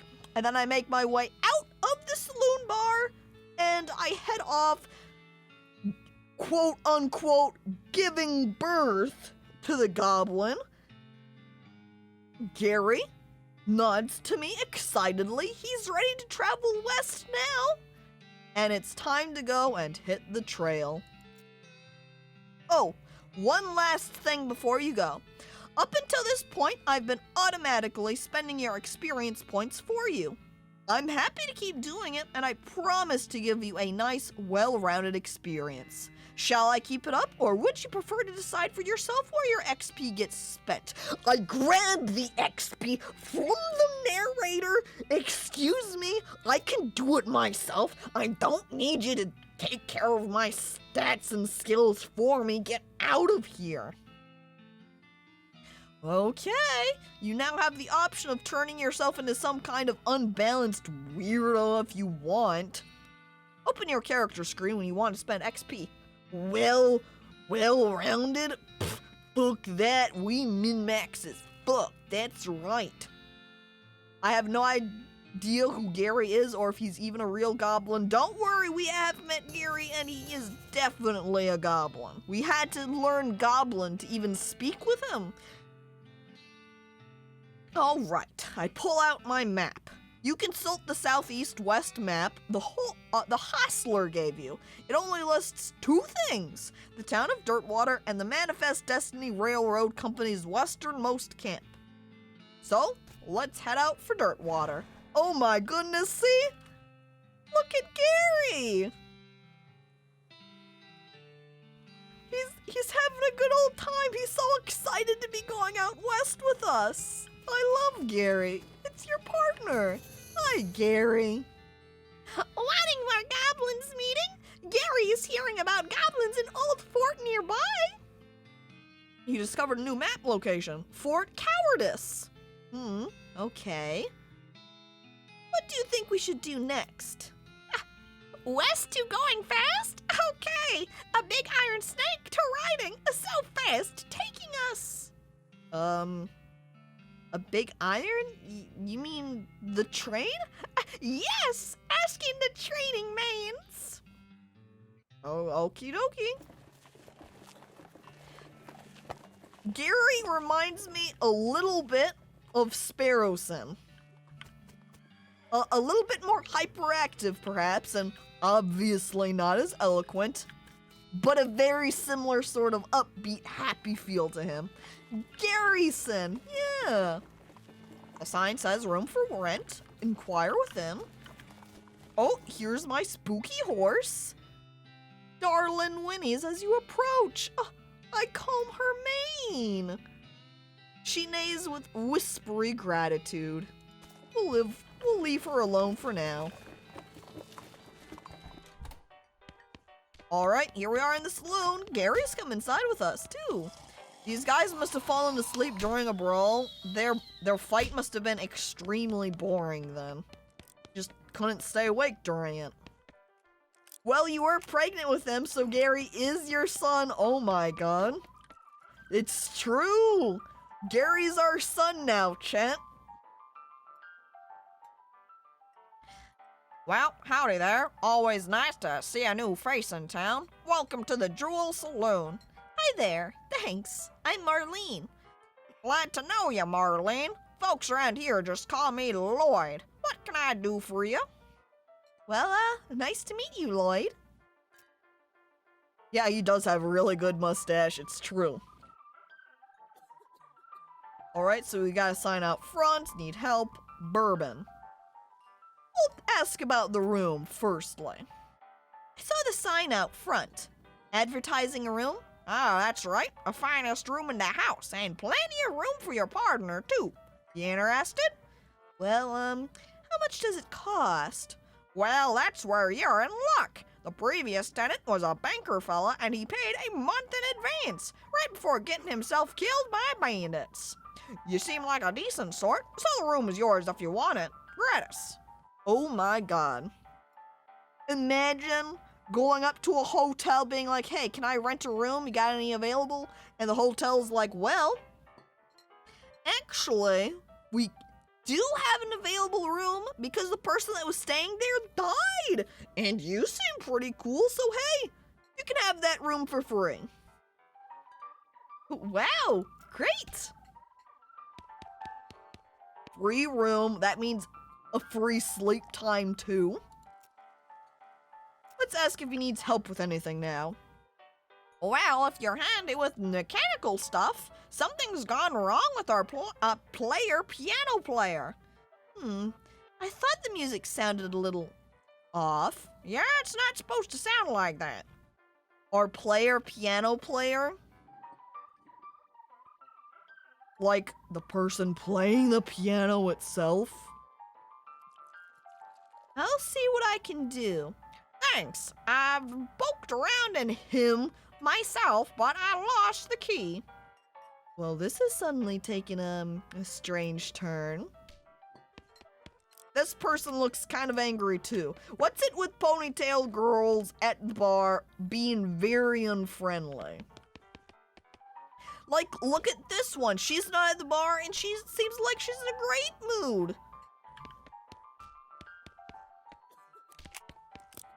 Well, I guess I'll leave them alone. Hi, Gary. What do you think of the Jewel Saloon, Gary? Ah, nice place. Many people. Gary betting the basement is much nicer than in Barring Springs. Yeah, they probably don't want people going in their basement, though. Oh. Yeah, sorry.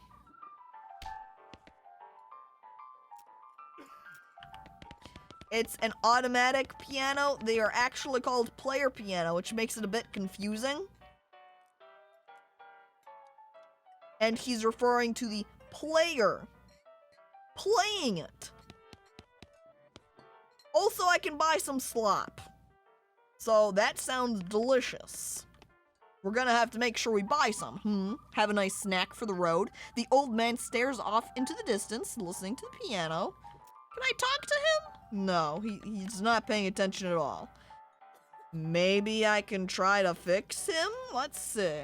You lift up the piano player's coat to reveal the hatch on his back that leads to his innards. It's locked, but it's not a very good lock. Well, I guess I'll try and pick it. You pick the lock. You open the hatch and check out the machinery inside. There's obviously something wrong, given all the plinking and sproinging and clicking noises coming out of the gears and stuff. It looks pretty complicated. But I need mysticality in order to figure it out. And currently, I don't have any items I think that will add to anything. Apparently, I also should have sold these items to Pete while I was there because they say sell value 25. So, oops.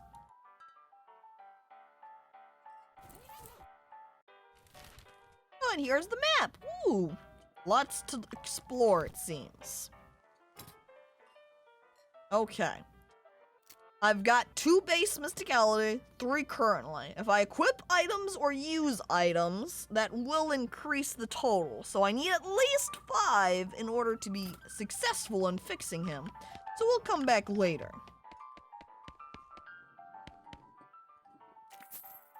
Well, that's it. Yep, just straight up buy some slop. Increases your max HP by 5 for the rest of the day. And if we peek into the kitchen, chef prep stuff for cooking. Potbelly stove is a pot full of slop. A pot stove top slop pot. Wow. Hey, what are you doing in here? Employees only, bud. Oh, sorry. I was just, looking around. Ah, so you're the nosy type, huh? Well, I prefer adventuresome. Well, as it happens, there's something you can do for me. I'm out of saltpeter. I need someone to go pick me up some more. Saltpeter? Oh, and other things. Look, who's the chef here? Saltpeter, isn't that used to make gunpowder? And other things? Look, who's the chef here? Mirror you. Okay.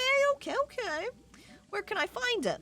Well, your best bet's a military camp. Because it's used to make gunpowder? Oh, shut up. The nearest one is Fort Cowardice. They keep it in little green jars. Alright, got it.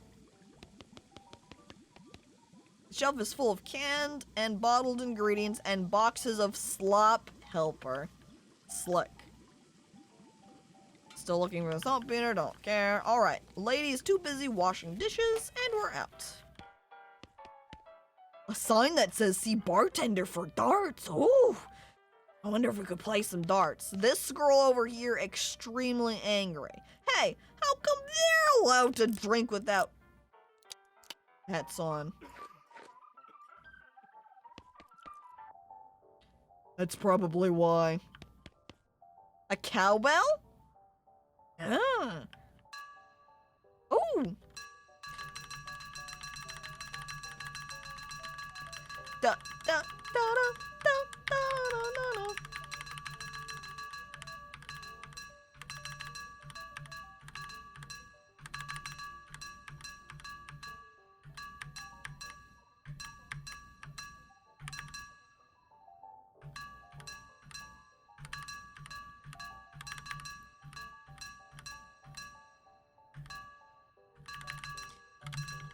Alright, well, it seems like hitting the cowbell doesn't do anything, so we'll be on our way from there. After making some beautiful music and, you know, casually hearing my keyboard also clicking in the background. Shocking enough, saltpeter was actually used for cooking back in the day too, besides making gunpowder. Delicious. Turn yourself into an explosive.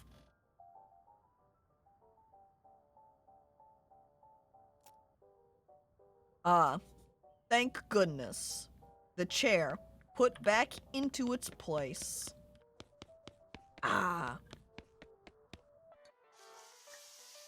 Okay. Wait, we didn't know.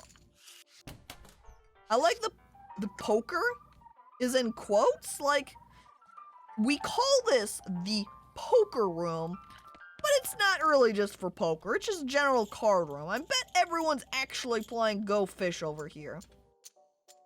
Saltpeter. It tastes like salt. And Peter.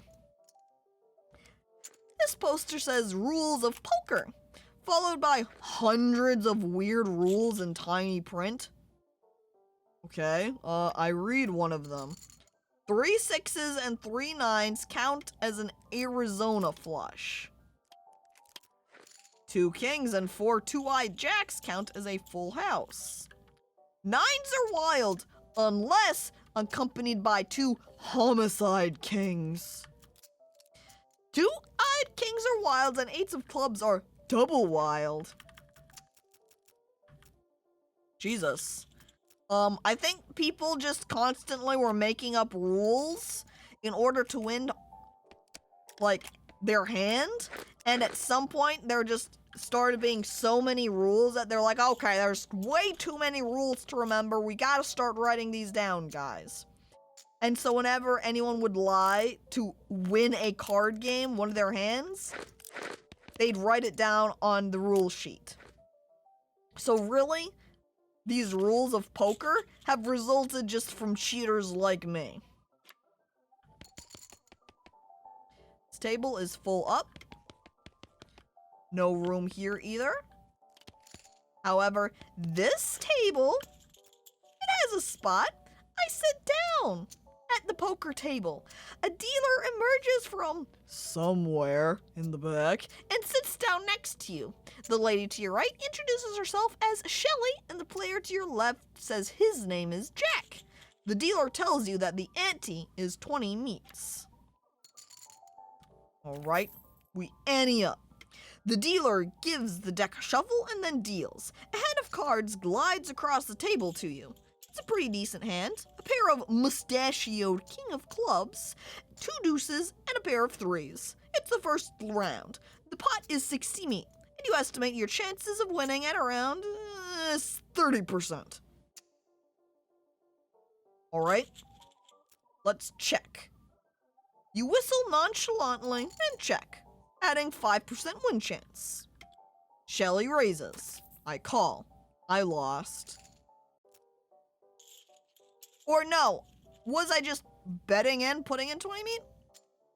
It's the second round of betting. The pot is 120 meat, and you estimate your chances of winning at around 35%.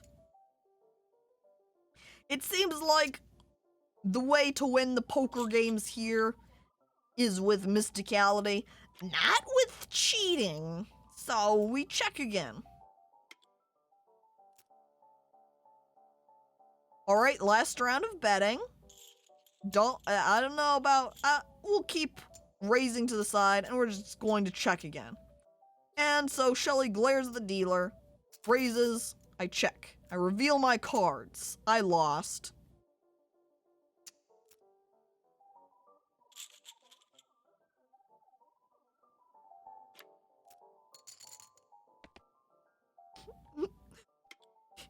This is why I cheat. I cry. I can't stand losing. It's too much for me. One game of loss, and I leave. Here's my room. This is Gary's bed. Oh. I look at myself in the mirror. After that terrible loss, I feel too bad to say anything nice. I insult myself. You call yourself a possum-hugging, flower-flushing jerk. I make myself angry. I insult myself again. You'd better not insult yourself anymore. You get any angrier and you're liable to pass out. Well, okay. No more insults then. Now, where is it last? Down in just bottom left corner. Angry.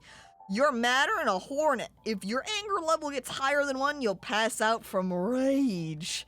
This gives me some extra mysticality, and that means, yes, I have enough mysticality then to fix up that organ, or the, player piano. Nice view. Oh, a postcard? I take the postcard. Here's my bed.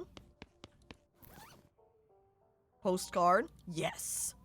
This is a blank postcard. Maybe you should write to your family back home. In case you don't know how the mail works, you send these by going to a building called a post office and giving it to the correspondence wizard who works there. All right. I see. So there's a door straight to outside and a door just inside the saloon. So, wait. That's Spittoon right there.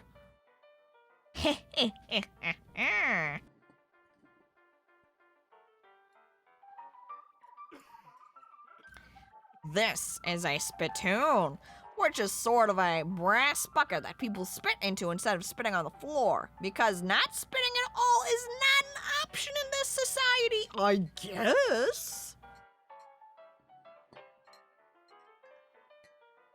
I say this despite knowing that you're pretty intimately familiar with spittoons already. Sicko. I inspect the spittoon. Look, the Jewel Saloon is pretty nice as saloons go. Actual glass in the windows, more than 2 kinds of drinks, a poker room instead of a cockfighting pit. But this spittoon is still a spittoon. The rancid tobacco spit inside isn't fancy rancid tobacco spit, it is just tobacco spit. I inspect it. Ugh, here we go again. Alright, fine. You are now hunkered down next to a brass filth bucket, which has probably never been cleaned or emptied because you're near the desert and the ambient humidity around here is pretty low. Low enough that the spit evaporates nearly as quickly as it accumulates. So that's good, right? No, that's bad, because it's only the water part of spit that evaporates. This brass bucket is half full of the rest of the spit. The toxins and filth that don't evaporate. Several years worth. Distilled and concentrated until it's the consistency of molasses. People aren't allowed to flick cigarette butts into the spittoon anymore because they bounce out. I look at the narrator. I look back at the spittoon bucket. I search it. You're about to put your hand into a bucket of something the color and viscosity of maple syrup, except instead of maple, it's flavored with the inside of the mouths of people who chew cigars instead of smoking them and have never brushed their teeth. Yeah. Glorp. It feels like putting your hand into a bucket of lukewarm tapioca pudding, except instead of tapioca, it's basically poison. It smells like someone ran over a skunk, waited a week, and then set it on fire. It feels like your hand is dissolving. I keep searching. You found something. You found a tacky, filth-covered porcelain cow figurine. A useless, disgusting thing that will make a great heirloom for your children, assuming you're still able to have any, and you hate them. I got a filthy porcelain cow. We used our soap too soon. We can't wash our hands now. They're covered in filth and we're doomed.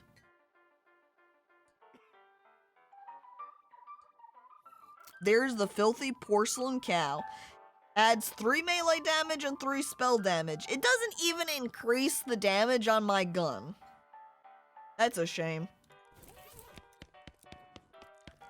Alright, time to try and fix this piano player now. Ah, I see what's wrong. You recalibrate some springs and rearrange some gears, and the machinery inside starts operating smoothly. The music improves immediately. Ha! Easy. But only because I'm angry. Howdy, Marlene. Anything I can get for you? Hiya, Lloyd. Alright, I fixed the piano player for you. Oh, I thought so. He sounds much better. Thanks for heat, Marlene. I'd offer you a free room in exchange, but You've already got one. What about the dude that was listening to it? Maybe he'll talk now. It's true, because he was there very entranced by the music. We'll go have to inquire to him. Need help with anything? nope, everything's right as rain here. You're looking for work? You might ask at the jailhouse. Okay. I'm not done talking to you, though. Who's that man by the piano? Oh, that's old Ellsbury. Tragic fella he is. He was a writer and a poet. He came out west to sell his stories, but nobody were buying. Too weird, his stories. Fantastical like. Ah, too bad. I love that stuff. As I recall back when I was looking at all the books at my bookshelf at home where I found that stupid walking book. Well, it don't matter much now anyhow. He had to get normal work to make ends meet. Did passing well as a prospector until one day he lost his mind in a mind. What now? Oh, you know what I mean. He saw something. Something that made him stop telling his weird tales. Made him stop talking near completely, come to that. He just stands there by the piano nowadays. Seems to calm him down, and as long as he doesn't make any trouble, I don't mind him too much. Feel a little sorry for him, to be honest. Oh, poor fella. He was always telling fictional tales about the fantastical and weird, and then he actually came across something real that was fantastical and weird. And it spooked him so much he stopped, because he was like, oh shit, it's real. Can I get some darts? Huh? The sign on the dartboard said, see you for darts. Oh, darn. All those darts got broken months ago. Oh, that's disappointing. No darts, chat. We can't play any. Well, excuse me, bartender. I'll have a shot of the bourbon, please. That's it. See you later. I drink all of the alcohol, crying. Poor old Ellsbury. I also think that all I can do is just stare at the dartboard sadly. And now, though, that I'm angry with some extra mysticality, we're gonna try poker one more time. This time... What? It's requiring grit now instead of the mysticality? What the fuck? Fine. The dealer gives the deck a shuffle and then deals. A hand of cards glides across the table to you. It's a pretty decent hand. 2 9s. That's it. Well, since I can't use grit at all, I'm going to go ahead and fold and play another hand. Ante up. Ooh, this time with some glamour. This time, however, it's a terrible hand. 3 kings of diamonds. Well, guess what? I'm going in on it anyway. Winning 20%? Well, it's time to be glamorous. You check, and then you check your privilege. 5% win chance. It gives me the exact same thing as checking. Alright, we're going to continue strategizing. Oh, you wink at Shane and he gets all flustered. Hey Shane. Wink. Oh, and then he's like, oh no, stop. Oh. 20% win chance. Now it's at 45.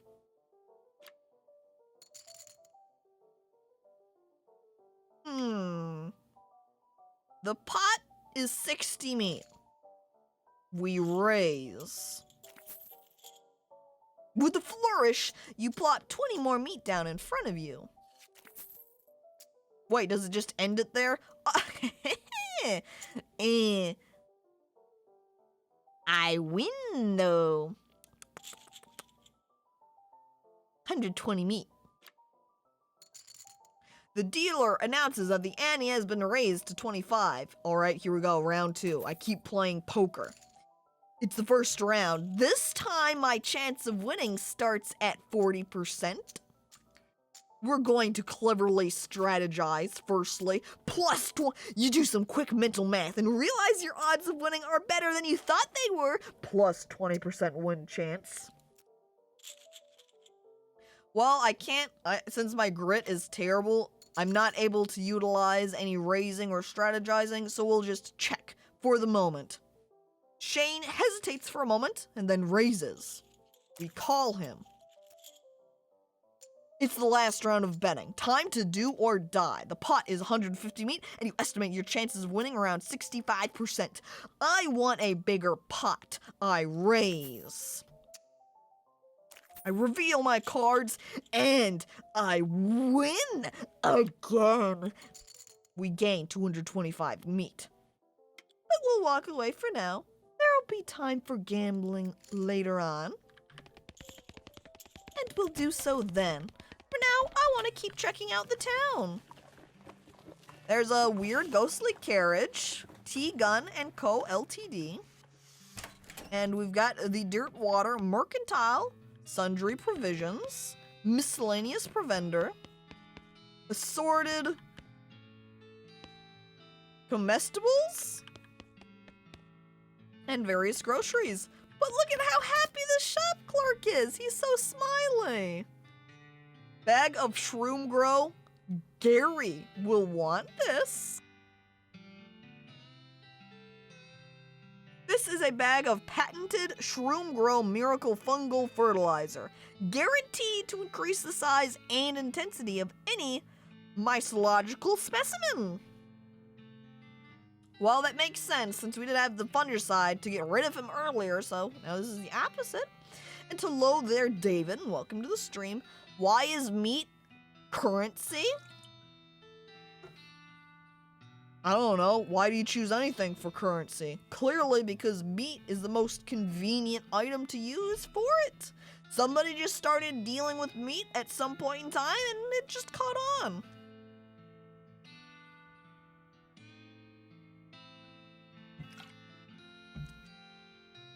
The item is patented guaranteed.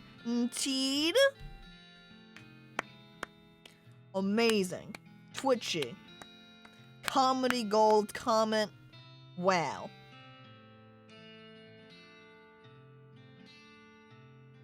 And Mike shuffled away there to go to sleep. I hope you sleep just fine, Mike. So this is my stuff over here on the left, and over here on the right are the items that we have for sale. And as I peek over here on the left, I can see those nuggets and the shiny rock and shit that I have. Maybe, since it doesn't sell for much, I wonder if I can hoard them and find somewhere better to sell them at later? Maybe? I also like that they're selling a shovel over here.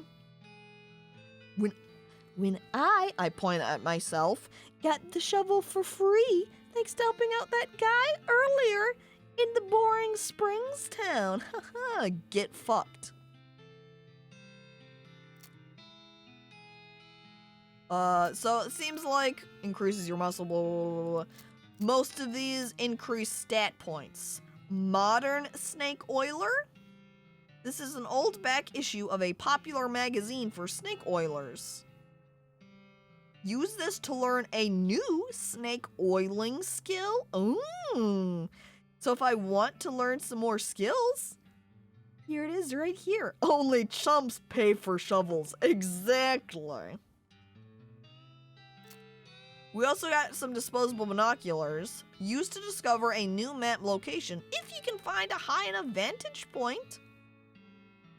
Want to look at more than one thing through them? Huh. Too bad.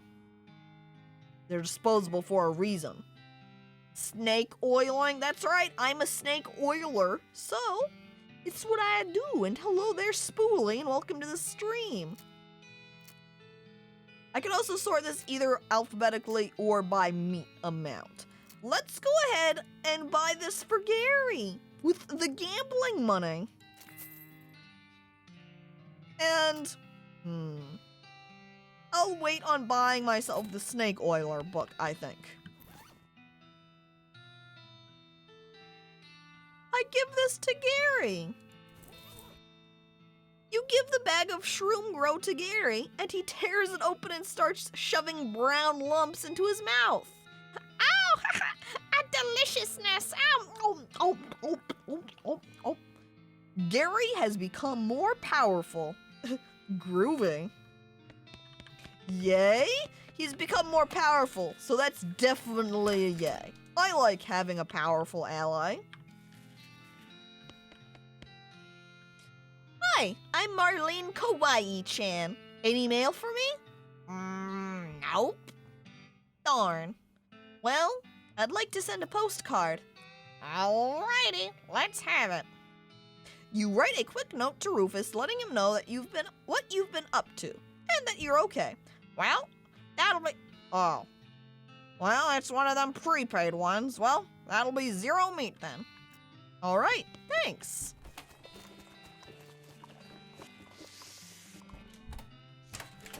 Alright, then we've got a jailhouse here. The clerk clears her throat.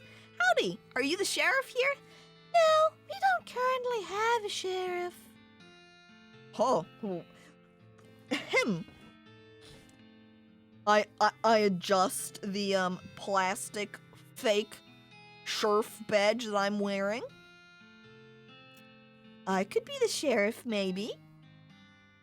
Do you have any law enforcement experience? Well, not really.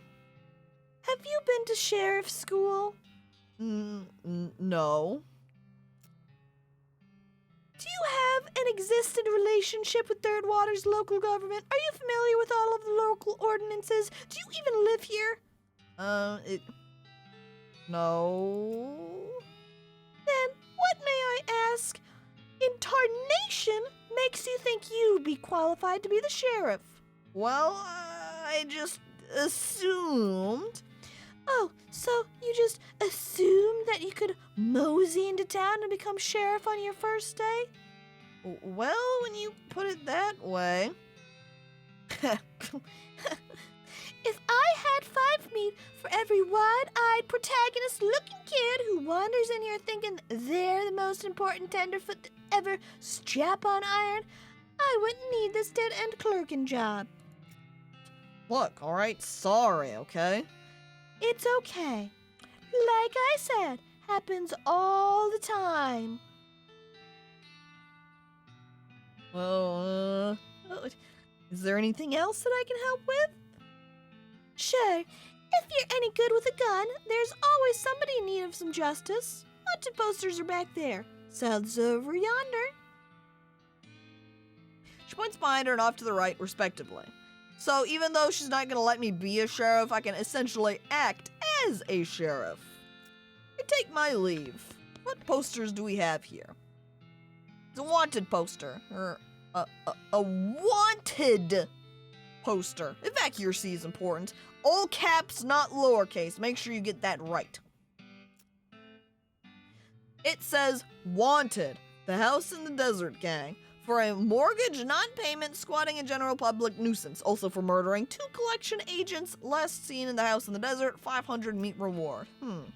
You wonder if the house is named after them, or if they're named after the house. In any case, at least their location is unambiguous. You want to go after them? Yes or not right now? If I say yes, will it automatically teleport me there? No, it does not.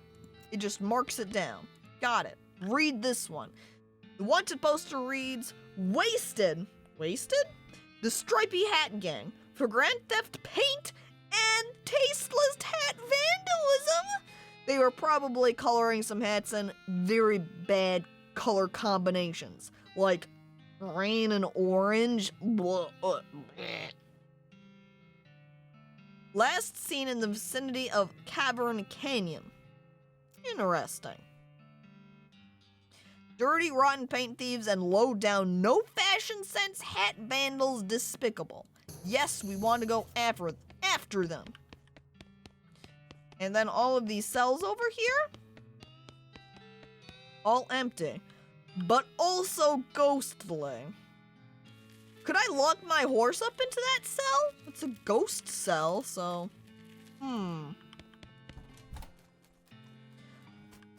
This lady's very angry looking. But this kid right here, shoving flowers into my face. I'll buy some flowers, little girl, for 50 meat. I got some sweet smelling flowers.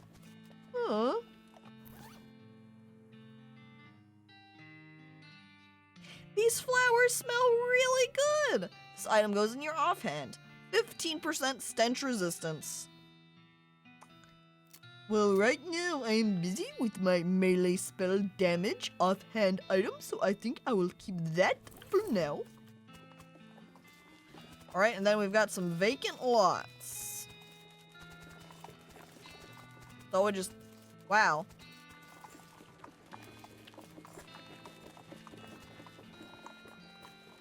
It's a lot of, empty lots. Arrest that little girl for, what, is she illegally selling flowers out here? Is that against the law? Well, we better call someone, I guess, if that's the case. Okay. If I saddle up, it just takes me to the map. So right now, the only thing that we've got is the desert house. So let's go check it out. A ghostly, translucent bandit on a ghostly, translucent horse rides up and points his ghostly, translucent rifle at you, demanding all your ghostly, translucent valuables. I mean, he doesn't actually specify that your valuables should be ghostly and translucent, but it doesn't seem like he'd have any use for regular ones. Well, we fight him. Oh my god, he doesn't have any legs! And oh my god, 10 to 11 damage? Holy shit, I take out like half his HP in a shot. Alright, Gary. Gary will Gary Fu the target 2 times, dealing 12 to 15 damage with each blow. Holy shit!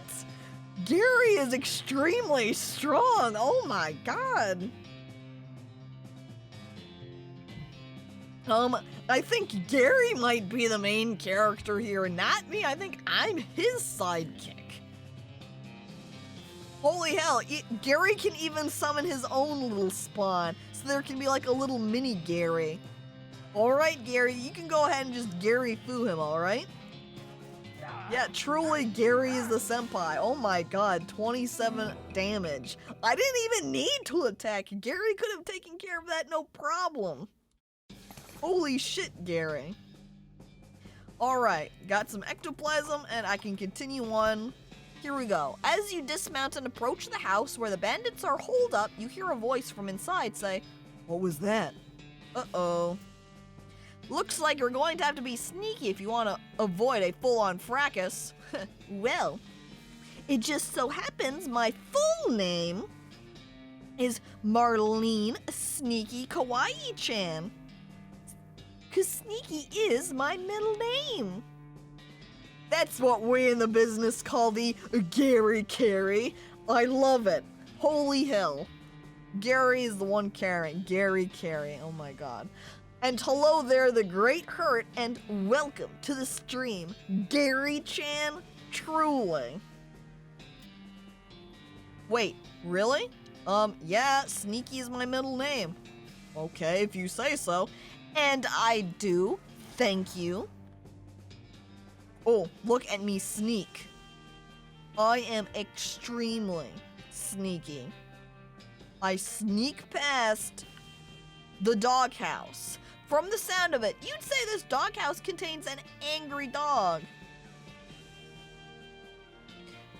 And I do say that. This doghouse contains an angry dog. Very funny. You're not going to be able to get past it without alerting the gang inside the house. Alright. Bring him on with fucking Gary Carey over here. We're just gonna straight up battle the enemies. Let's go ahead and summon out my snake. With its big damage 2 HP hit.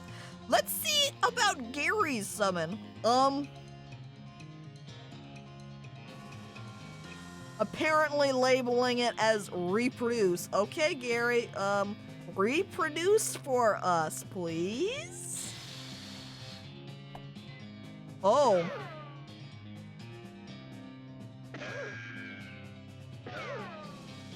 Ow. Stop. Oh, my steak. Well, oh my god, his summon is way better than mine. Holy shit. Well, come on. Almost got him. We're not gonna attack him though, because with Gary's very powerful hits, it would be a waste to use it on him.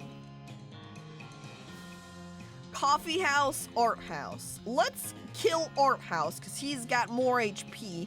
And Gary doing 14 to 17 damage a hit means his minimum damage is 28? So he's gonna kill him in one turn?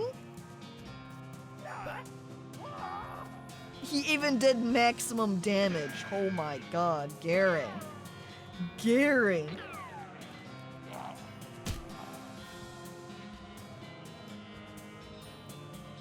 See, and look, me hitting with a single 9-shot damage, pathetic compared to Gary. Gary, kill this loser. Beautiful. Justice has been served to the old house gang. We got a bag of ears and such. But we did get a new gun, so that's good for us. Let's check it out. My deputy pistol does 4 to 5 damage. This new gun does 6 to 7. Hell yeah, we're gonna equip this. Bang. New gun obtained. And let's see. Bag of ears and such. You didn't feel like carrying the entire house in the desert gang back to town, so you just took a few bits. I like it says that the bag of ears and such. Does anyone actually even have any ears?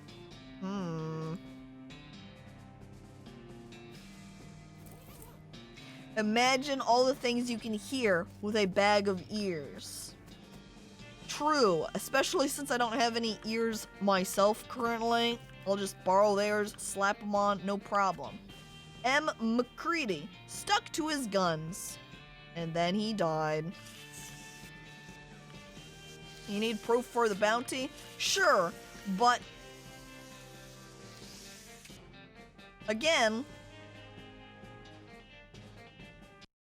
we don't have any ears now, do we?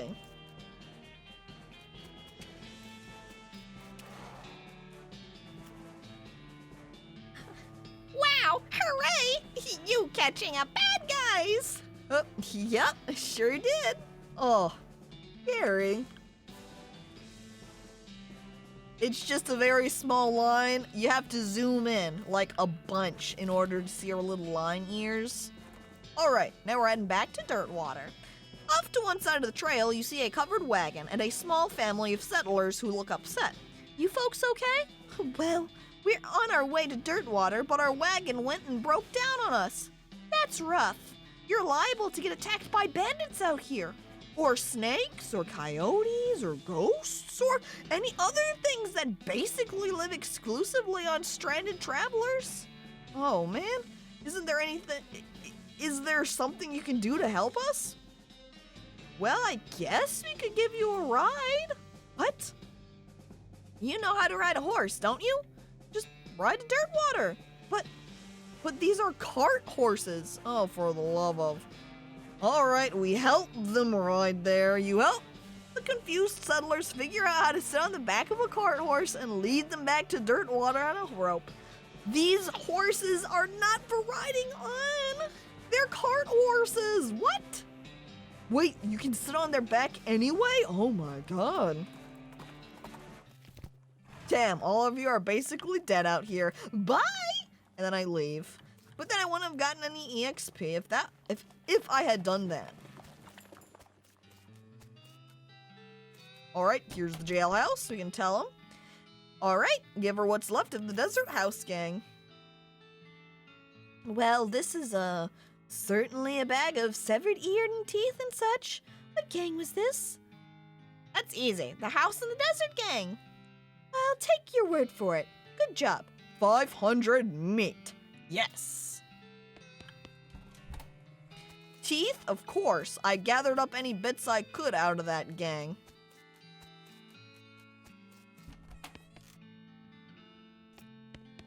Alright. So let's go get the next group of guys, huh?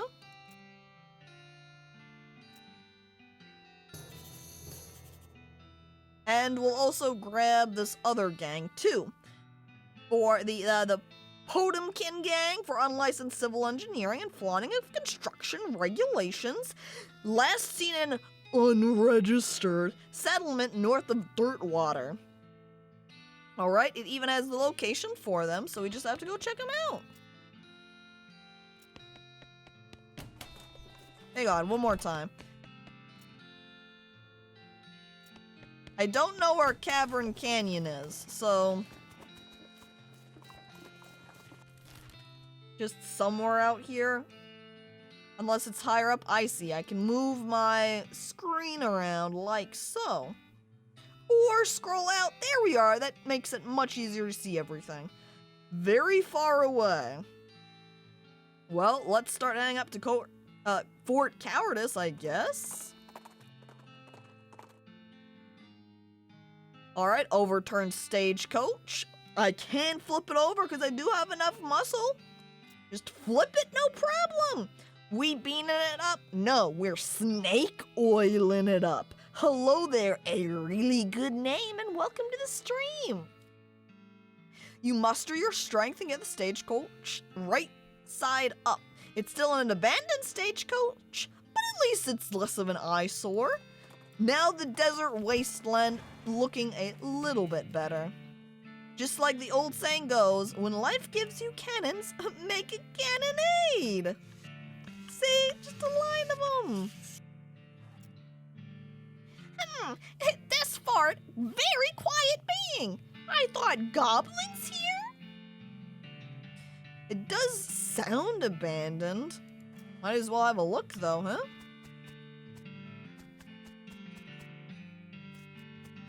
Alright, just walk past the cannons, and here we are at Fort Cowardice. Inside, we've got the administration and mess hall. Is there anybody in here?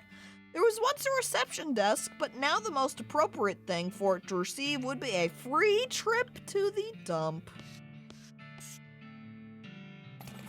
Alright, got some items. Black, don't care about that. Spice rack. Alright, bang, here we go. Shaker of saltpeter for the chef. Good. We'll have to go bring that over to him. Oof. And there is a door, but it requires a lock picking skill or probably a needle. If I had a needle, I could probably try and open it too. They are incredibly boring. Please, tell me about the details about what's inside. Fine, you read on. Walter Reed, clerk, pay grade, B. December, missed days, accrued sick days, satisfied, another. Fine, you read another one. Rebecca LeBlanc, satisfied, another. Charles Stern, clerk, pay grade C4, B12, 9 through 7, December, missed days 8, accrued 6 days, 88, satisfied, no, another. We have Becky Smith, secretary, pay grade C3, B5, 14, 40, December 2, 10, 64, missed days, 89, accrued 6 days, 0, satisfied, another. Major Ezra Wolf, 2, 66, Beanslinger Division, pay grade 06, 1, 14, 52, 7, 770, blood type B+, killed in action, satisfied, no, another. First Lieutenant Rowena Hubbard, 9th Cannoneer Division, pay grade 02, B6, 1928, December 12, 12 to 53, blood type O negative, wounded in action, 11, 15, 53, satisfied, no, another. Patricia Smith, secretary, pay grade C5, B2, 11, 38, December 12, 8, 62, missed days 12, accrued 6 days, 63, satisfied, another one. Fine, you read another one. Walter Reed, clerk, pay grade C2B, 9, 22, 36, December, missed days 25, accrued 6 days, 15. And I'm reading this as December, but clearly that's deceased. Now you're just looking at the same ones you've read before. What is wrong with you? I just can't get enough. Fine, you read another one. First Lieutenant Rebecca LeBlanc, 76th Pyrotechnics Division, pay grade 04, born 8/12/46, deceased 9/27/74, blood type AB-, good conductor medal. Now you're just looking at the same ones. I can't get enough. I read them over and over and over again. I'm obsessed. I need to know more about the same people over and over again. I was born on deceased. Quack, born and dead at the same moment. All right, how about the mess hall? Oh, nope, same place, okay. Any camps? You hear the sounds of several goblins snoring inside this tent. Not bothering and letting them sleep. Okay, we'll leave the tent alone then. How about this tent? This cot, soaked with blood. Based on the papers and the anatomical diagrams scattered across its surface, you're guessing this desk belonged to Fort Cowardice's nurse. Okay, let's look at the papers.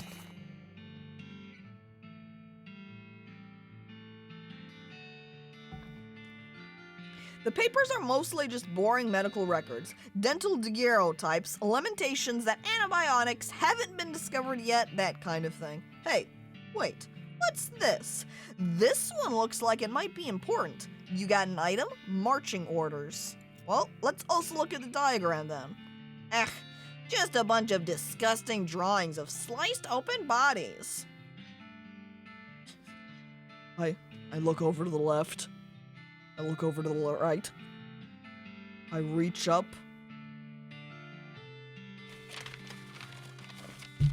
And I take the papers. And I sneak them into my coat. Gary didn't see. Nobody else is around. All right. Nobody. Now nobody will know that I'm gonna save those papers for later.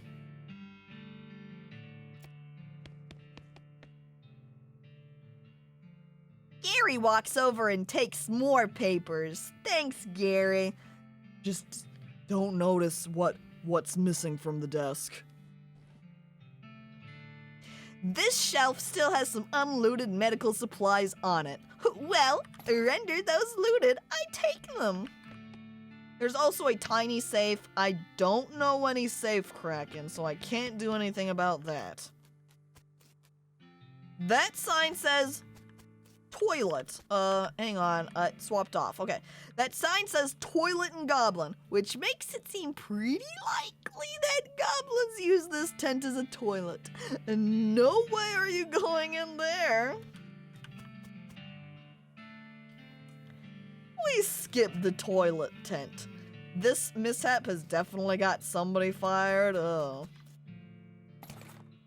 And I also take this cannonball. Thanks. And I guess we'll just leave those goblins. Can I say anything to Gary? Mention how I totally found that tent full of sleeping gobs? Hey! Oh, goblins here somewhere. Really? How can you tell? Huh, how you can't? It's clear as day clear. Okay, well, I'll let you know if I find any goblins then. There's also a watchtower up here, which is a pretty good view. If I had those disposable binoculars, I would have been able to get a map-marked location. Okay, observe the goblins in this tent. Can I tell Gary about it? Gary.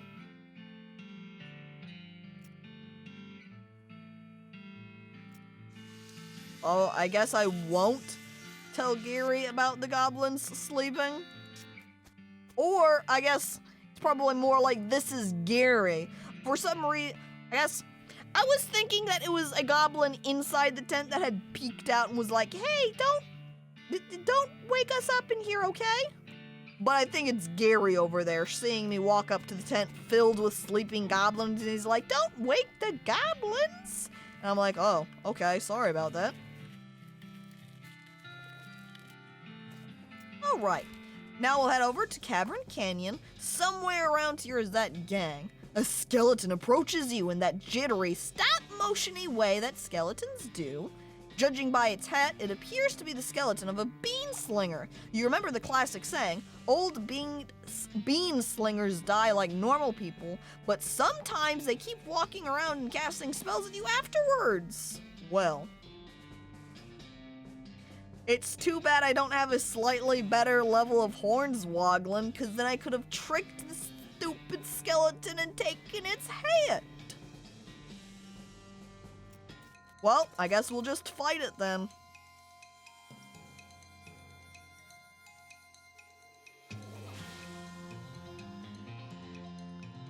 Man, that hat looks a lot like a piece of toast with a brim. I could have gotten Toast Hat. Man, I shoot him. But Gary over here, the real MVP, kicks him and he's dead. Oh, I got a skeleton bone and some bean-stained pants? Alright. Excuse me while I go into my inventory then. Oh, I guess it automatically equips. That adds some spell damage. Pretty useless for me. And I think I'm gonna go ahead and just... Wait a second. Whoa. That increased. I wonder if it just increases over time. I'm gonna go ahead and... extract everything I can. We'll see if that increases later on.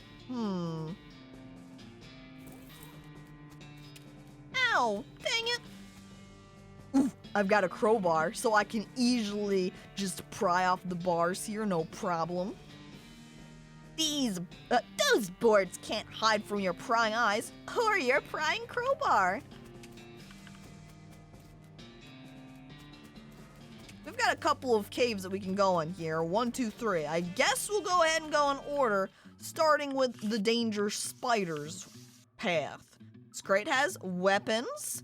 Note, though, it's not weapons, but weapons. So I think it's probably just a bunch of writing implements, right? No, it's actually a fancy knife. You dig through the crate, but it's mostly full of packing straw. But you find a pretty fancy knife at the bottom. Uh-oh. You hear a sudden chittering coming from the big hole behind you.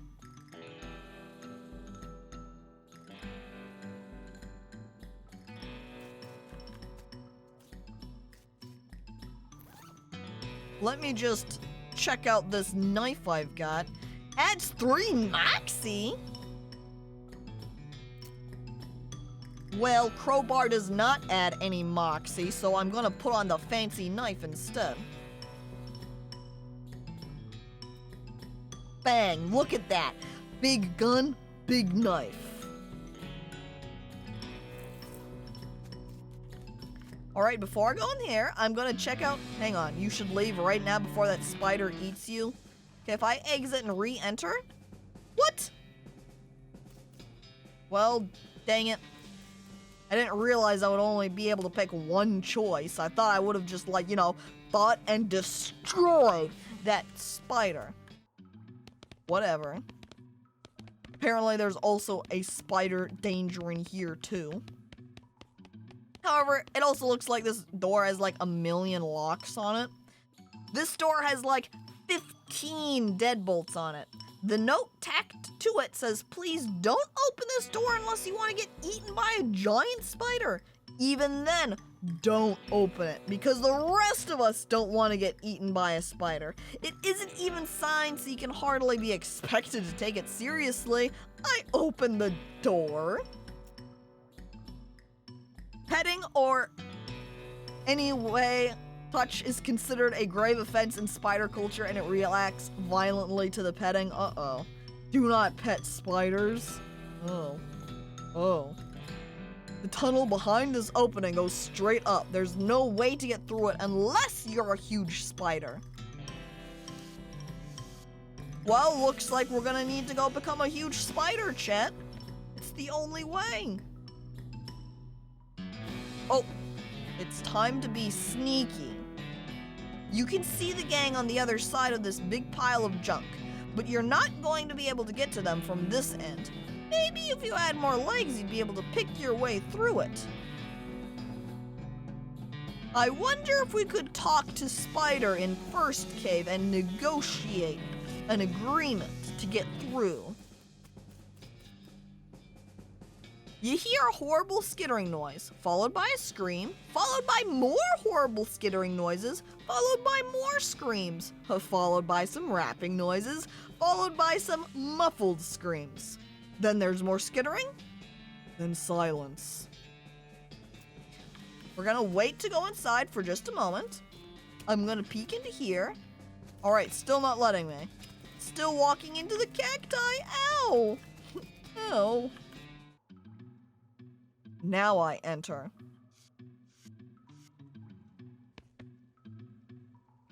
Wonder also. No, I guess the game is just an autosave sort of thing, so we'll keep going here. The gang has been prepped for spider consumption. Ugh. I could arrest them, and which would automatically travel me to dirt water, but maybe I don't want to do that quite yet. Like I can note here, danger, there's a kitchen. Danger, there's a bar. Let's peek in the bar.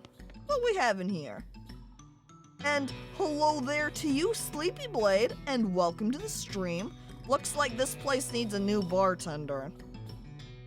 Because it looks like the one that was here is now dead. But what's this? He had a jaw harp in his pocket. Maybe they killed him for playing the jaw harp too much? Potentially. But it's my jaw harp now. Thanks, skeleton. Empty bottles. That's it from the bar. How about from... Let me peek at that. I want to peek at that jaw harp. Where is it? There it is. A little twanger. You can plunk it if you like. Oh my god. I plunk the harp. You stick the twanger in your mouth and plunk at it as best you can. I keep doing it.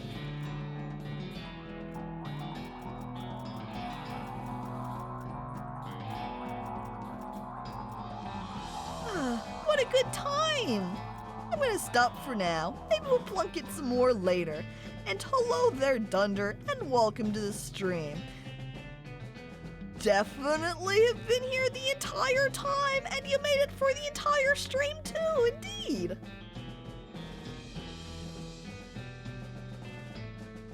I don't like the word plunk. Too bad. That's what I was doing to that harp. Oh, this guy doesn't like being here. He wants to be free, I think. Nothing on the shelf looks good. Walk past the guy, peek at his stove. Nothing else? Okay. This poor chef is chained to the wall. His eyes widen as you approach. Hey, you're not one of them. Are you here to rescue me?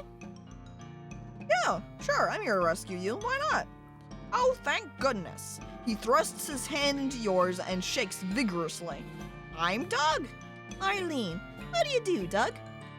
Well, I've been chained up in this dank cave for weeks, cooking for those stripy-hatted idiots. Who are those stripy-hatted idiots? Because, sounds awful. You want to know the worst part? There's a perfectly good oven 8 feet to my right and a shelf of perfectly good ingredients 8 feet to my left. Okay, I don't know what that means exactly. This train is only 4 feet long. Oh, well, that's rough. I know, right?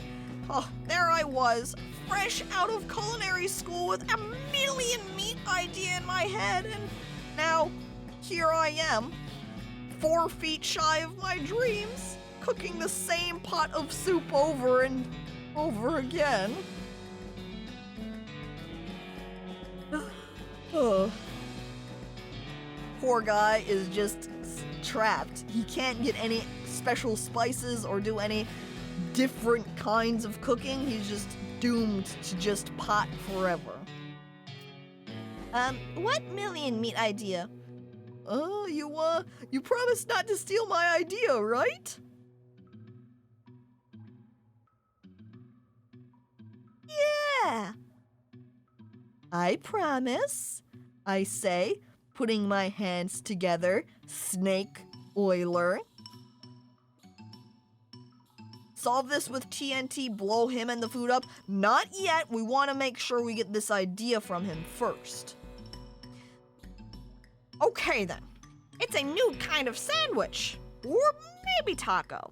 it's so revolutionary that I'm not quite sure where it fits in the whole hand food taxonomy, to be honest. Anyway, in middle of it, there's a sausage. But it's sausage made from the cheapest possible parts of a pig, ground up so finely that you can't identify them anymore. Okay. And it's served in a long split roll, which soaks up the grease so you can't tell how fatty the sausage is. And the best part? The name. You ready to hear the name? Yeah, all right, lay it on me. Sure, I call it the Hot Doug.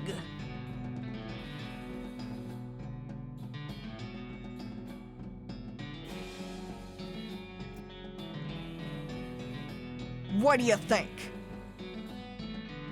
It sounds great. Don't care for it. How about the Hot Marlene instead? Oh, don't be ridiculous. Hot Marlene? Oh, what does that even mean?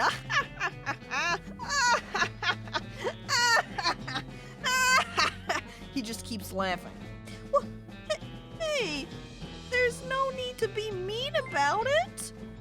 Ugh, not that any of this even matters. Even if I did get off this train, there's no point in hanging around in this empty cave making hot dogs just for myself. I don't even like the taste of them. Oh my god. Here he's like, I've got this million meat idea, and he doesn't even think they're any good. And look at that. Papa Smurf resubscribing for 5 months. Very nice. Appreciated. No longer in crippling debt? Well, I hope not. I don't want you to be donating. Well, I guess it's not really donating. I don't want you to be subscribing to me if you're in crippling debt. That's not a good way to be spending your money.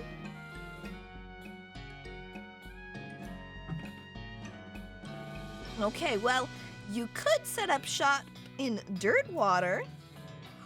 Whoa, brilliant! You're a genius, Marlene. Hot dogs for sale all day, every day.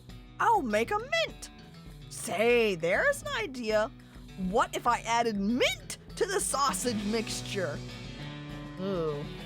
Oh, by the way, hello there, Smurf, and welcome to the stream.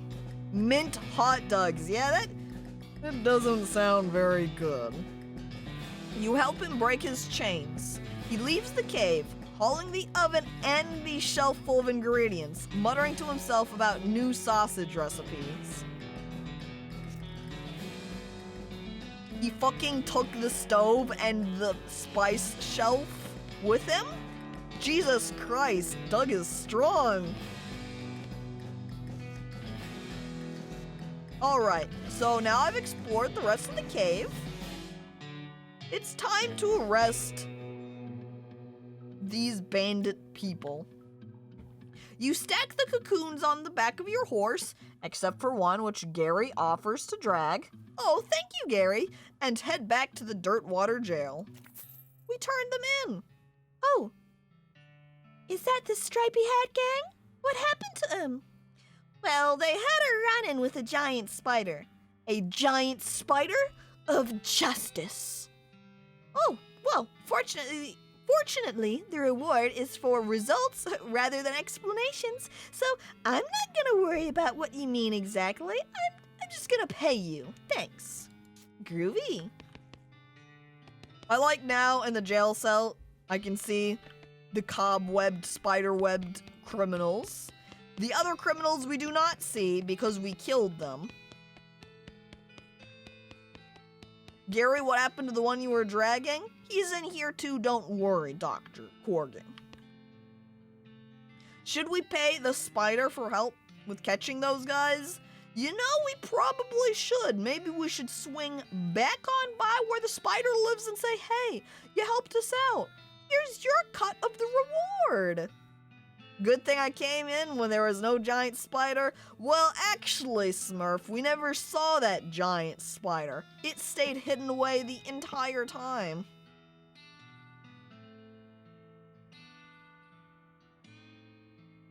You know what, too?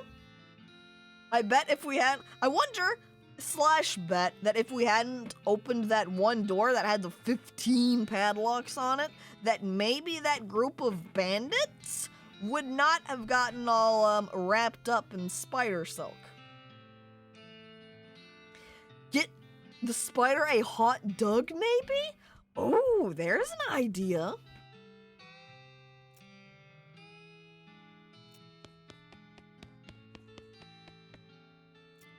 All right, more wanted posters. Unregistered settlement north of Dirtwater, check. And then there was this wanted poster. Lots of criminals around these parts. We've got the Black Hat Bandits for horse theft and the stealing of counterfeit glue. Last seen headed north toward the old millinery. No good can come of criminals with access to hat-making machinery, it's true. Imagine all of the devious things they can do with fake hats. Custom hats. Villainous hats. We grab the location so we can head out to them. And we also have that saltpeter. Actually, also since I'm here, we should purchase the binoculars. And I'm also going to purchase the Modern Snake Oiler book.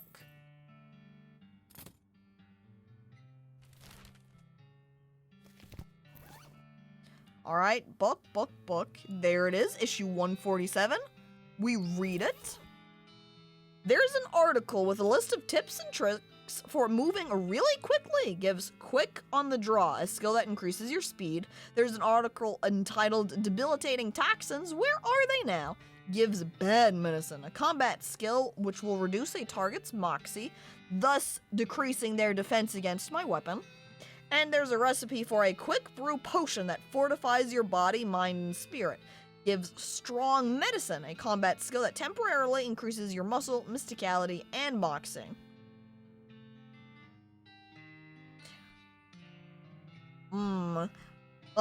Clearly, fuck speed. Why shoot faster when you can just shoot more powerfully? So instead, I look towards the toxins and the medicine. I wonder if strong medicine works just like for the team in general. I could increase that skill and make it so both I or Gary is made stronger, support Gary's very powerful attacks. Though, I guess this is early game currently. I don't know if he stays powerful or not.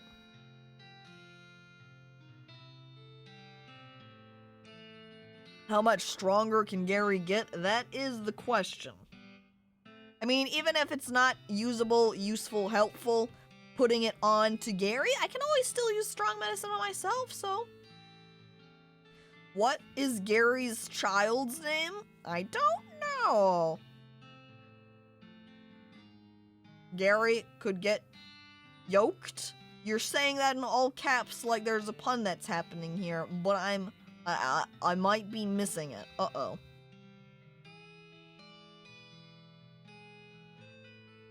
But the idea of using toxin is so tempting. Because poison! We're gonna opt for strong medicine. You memorize the formula. Afterwards, you accidentally drop the magazine in a puddle, ruining it. Oh. That's a shame.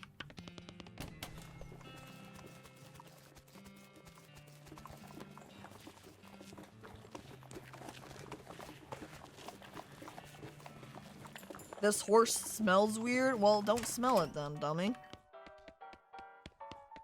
Alright, we could gamble more. Here's the kitchen. This is what we want. Now I can give this guy the spice that he wants. The saltpeter. I got it right here. That's the stuff. Thanks. Okay, the next thing I need is a certain kind of hot pepper. It's called a murder pepper. Because it's really spicy? Because it literally has a knife and kills people who ask dumb questions, he says, glaring at me. I start sweating. They grow in the area outside of town. You should be able to find one if you just wander around a while. Okay. Well, I guess we'll do a little bit of wandering around town, see if we can't find that.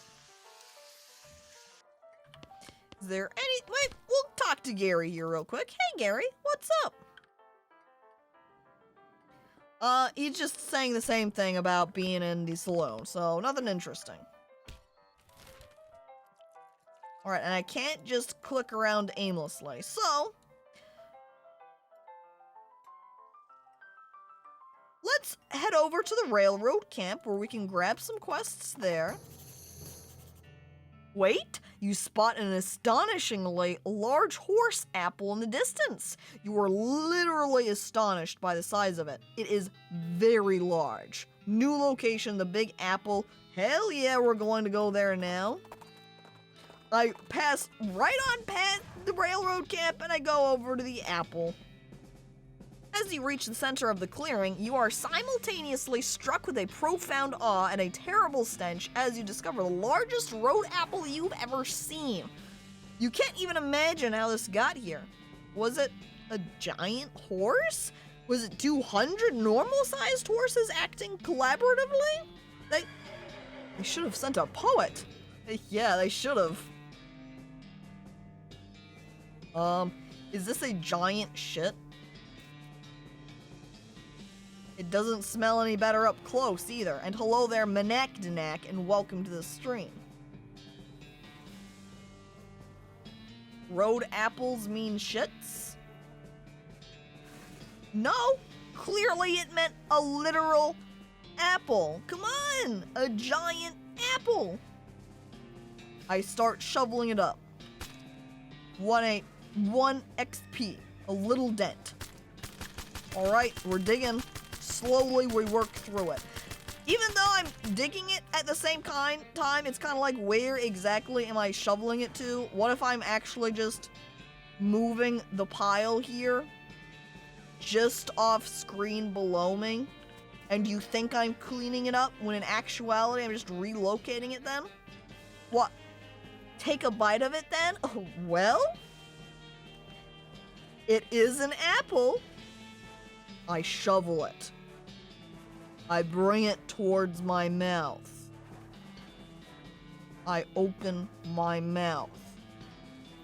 Um, um, um, um, um. Oh. Delicious.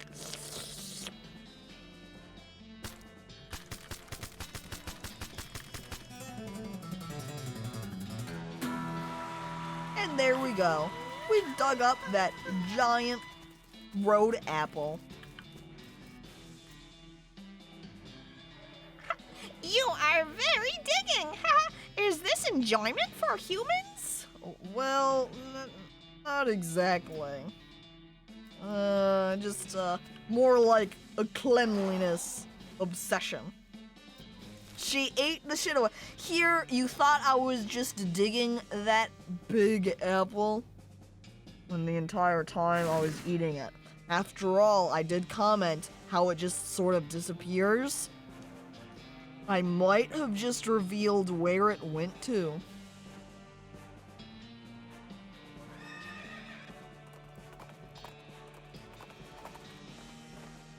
Even Gary is absolutely traumatized.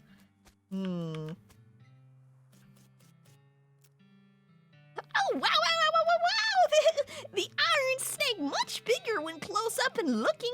Ooh, and hearing of people inside. It has eating them. It's not a snake. It's a train. Those are passengers inside. Are you actually unclear how this works? Oh, no, Gary is fooling with you, knowing a train does not eating people. Oh, big machine with wheels having. Okay, cool. And many loud screaming. Oh, okay. The mouth, nature's shovel they call it. No, it's more like nature's garbage can. Why are we still stopped? I'm sure the train will start moving shortly. What the? Why is he asleep? This guy's checking a watch. This lady's just whistling.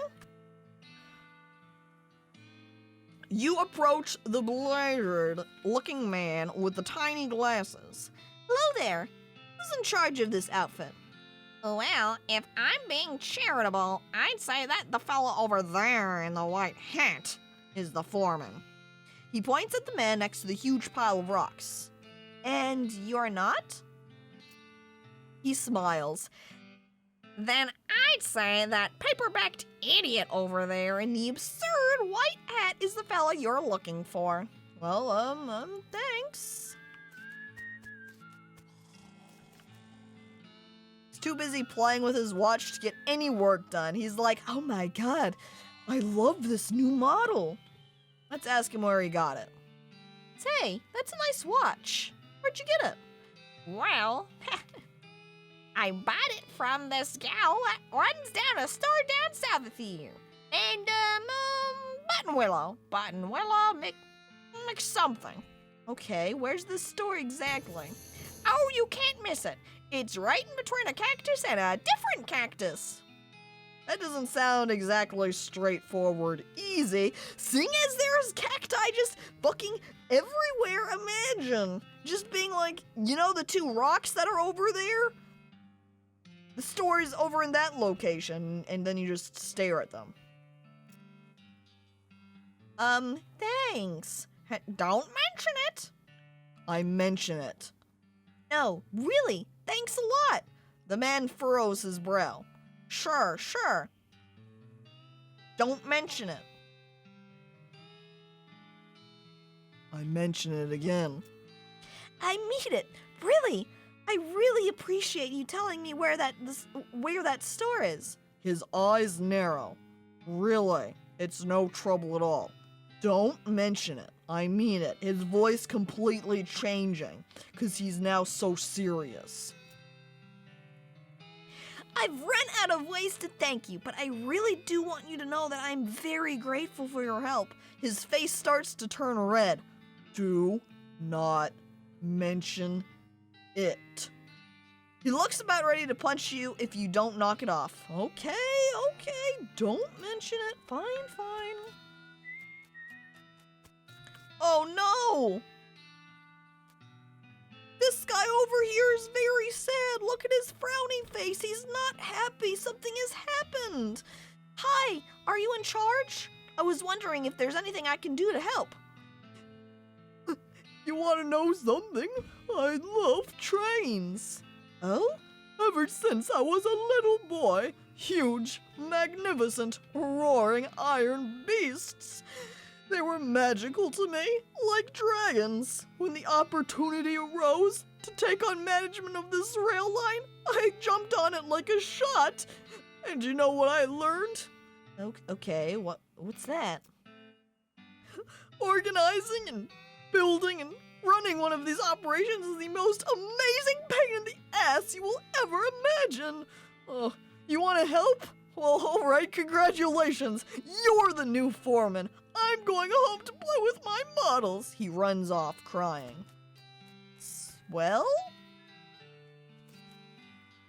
I guess I'm train foreman now. Hi there.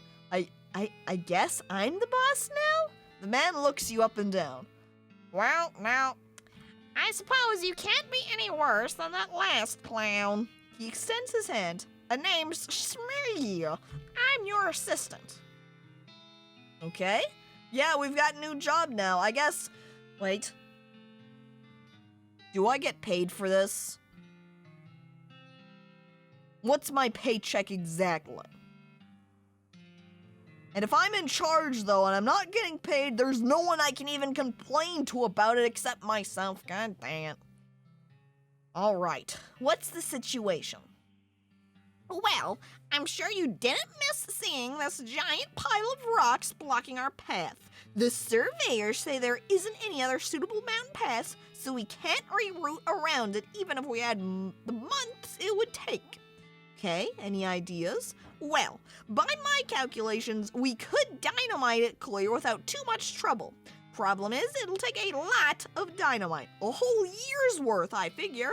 We used to keep that much on hand. For emergencies.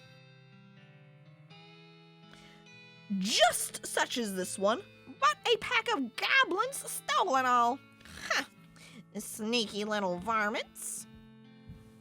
Okay, well, I guess we'll try and get it back then. Get it back for you. All right, glad to hear it.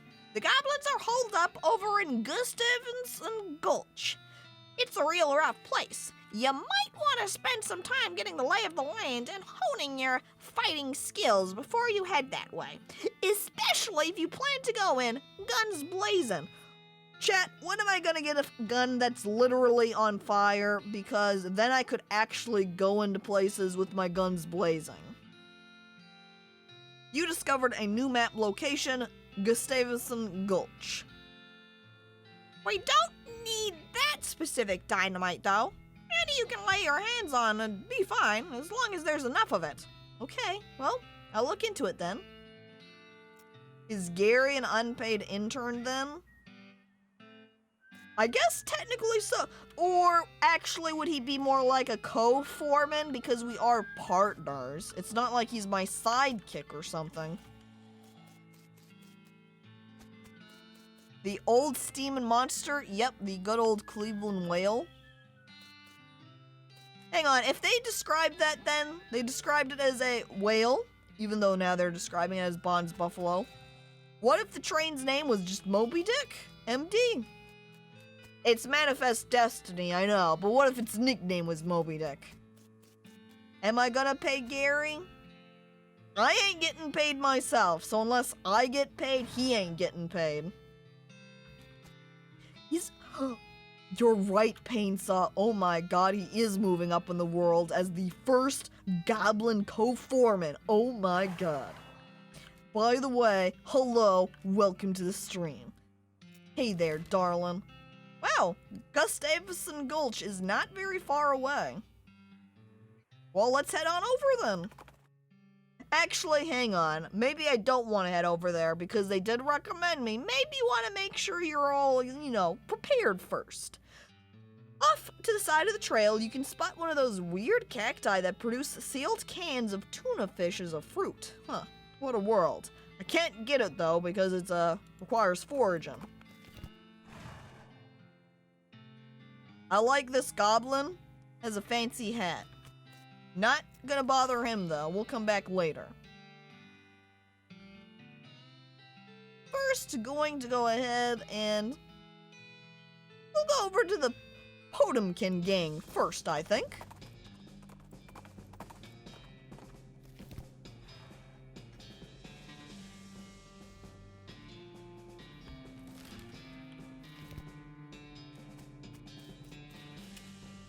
Ow! Here I went up to talk to Gary and I accidentally pricked myself on the cactus. Ow! Gary? Oh. Oh, the wrong place turned. We must did traveling. Huh? What do you mean? A normal town is here. A normal humans. And a bandit to seeing.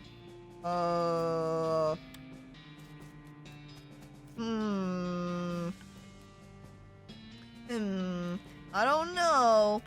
This seems awfully suspicious. No entry. A guy shouts, visiting hours are over. Uh-oh. No entry. Get away from me. They're leaving. No entry to this either. The guy says no hostler, no horseshoes, no service. Best move along. Ow! Spooked her. Genuine TNT and sandwiches. Alright, can I go? Wait! Also condemned? What is this? Town hall for an actual town? Maybe I can go talk to them. What? Excuse me, sir. This bandit looks awfully distraught. What's the matter, buddy? I lost my belt buckle. Did you? Oh no. Did you look near the bar? Oh, good idea. I'll look over there. Oh, okay, so I can relocate that guy. That means we would want him in a particular position. Where would we want him standing exactly? Wait, or alternatively, we'll tell him to go look at the jail. The real jail.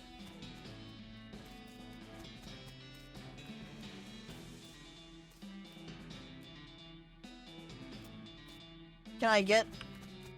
We want to scare her in front of it too, right? We want to make sure everyone is gathered up at the same spot. Here you go. Go to the real jail, please. You, lady. Spook you over to the jail also. Oh, dang it. I walked in front of that house. Okay. You should come over to the jail here. Check. Spook her once. She's in front of the jail. Now I will walk in front of none of the buildings. I might need to relocate them to a different house, I would imagine. But firstly, I duck into the outhouse to plan your next move. While you're pondering, you notice something weird. This outhouse has a back door. I leave through the back door. The back side. 1, 2. Second house has TNT. 3, 4, 5. If I had a rope to cut this?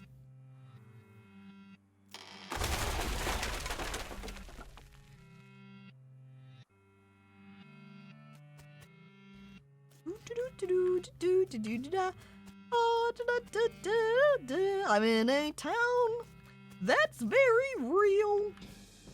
Definitely just didn't flatten a bunch of people.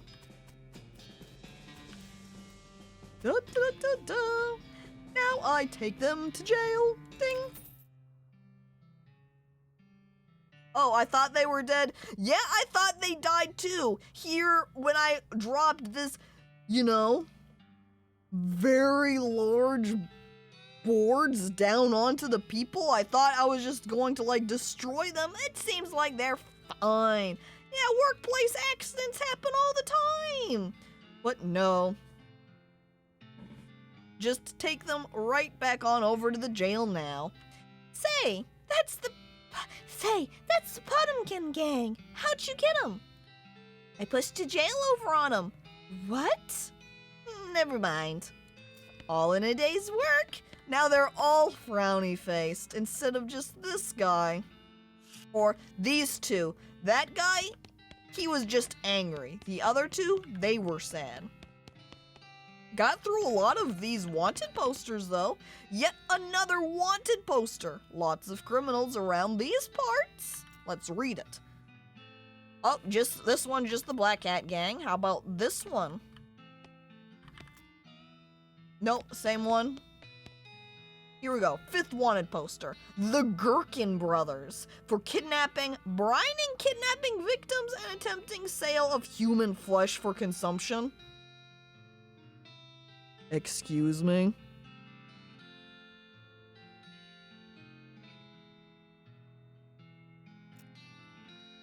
Can't let these dastardly criminals escape justice. It wouldn't be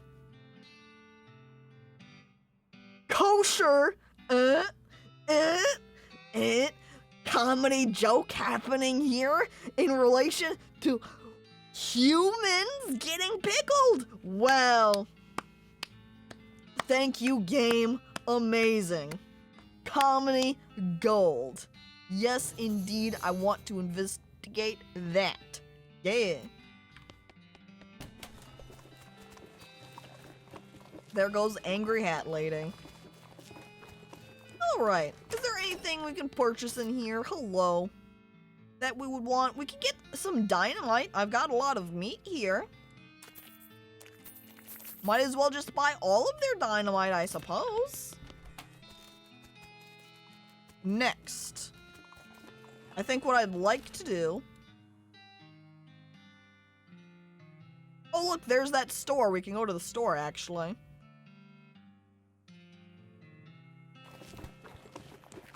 Is I want to go back to that fort. Because there was the watch tower that I could go up into. And since I bought the disposable binoculars, we can maybe see another secret location. Don't you wish our IRL currency was meat? I don't know. That seems like an inconvenient currency to be carrying around. Imagine the size of wallet you would need. And also how easy it would be to just take your meat and rip it into pieces and you're here like shopkeeper clerk and somebody has like these teeny tiny pieces of meat. They put it down on the counter and they're like, yeah, I've got this much meat here, and you stare at them and you're like, I don't think it works that way. Bacon bits as change. Yeah, like...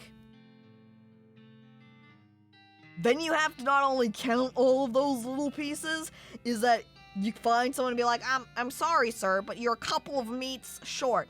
And then that person just stares at you, reaches down their hands at their meat currency, and tears it into a couple of additional pieces. And then they fold their hands back up and bring it back to themselves, and they're like, there, now I have enough meat in order to make this purchase.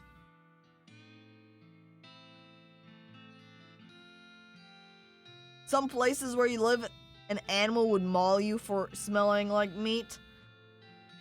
You walk around, you've got all this meat on you. Wild animal comes charging out of nowhere and takes you down. Not to eat you, but to steal your meat so that it can go out shopping at the grocery store because it's been needing to do a little bit of shopping and hasn't had the currency for it so far.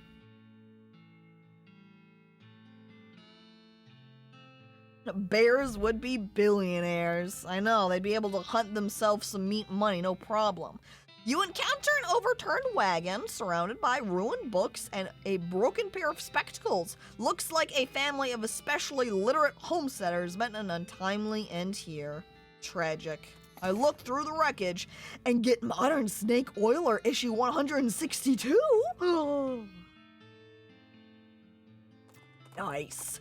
That's going to be an additional skill for the snake oiling. Very good. We want to open up my character. Here we go. Miscellaneous skills. Actually, it's just like a mix. I want to go into my inventory so I can read the book, and I also need to level up my skills because I have been gaining levels, character levels, and I don't think I've spent any of my points since putting it on manual.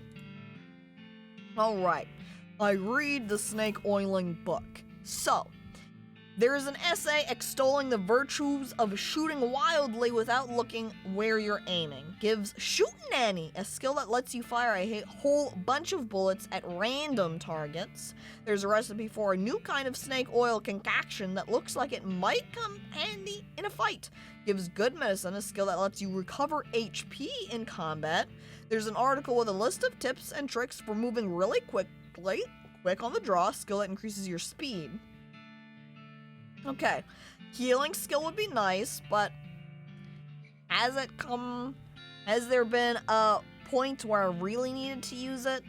I mean, come on, Shootin' Annie, bang bang gun skill, hell yeah. You read the essay, and it really takes its lessons to heart. You fire wildly into the air until it feels like second nature. Unfortunately, it looks like several of your stray shots hit the magazine, and it's pretty much a Swiss magazine about cheese at this point. Who needs firearm safety truly? Alright, nothing in my briefcase. I want to look at characters. I also like it does have some organization spots up here, so I don't have to look at everything at once. There's even a new section that you can look at. That's nice. Alright, character.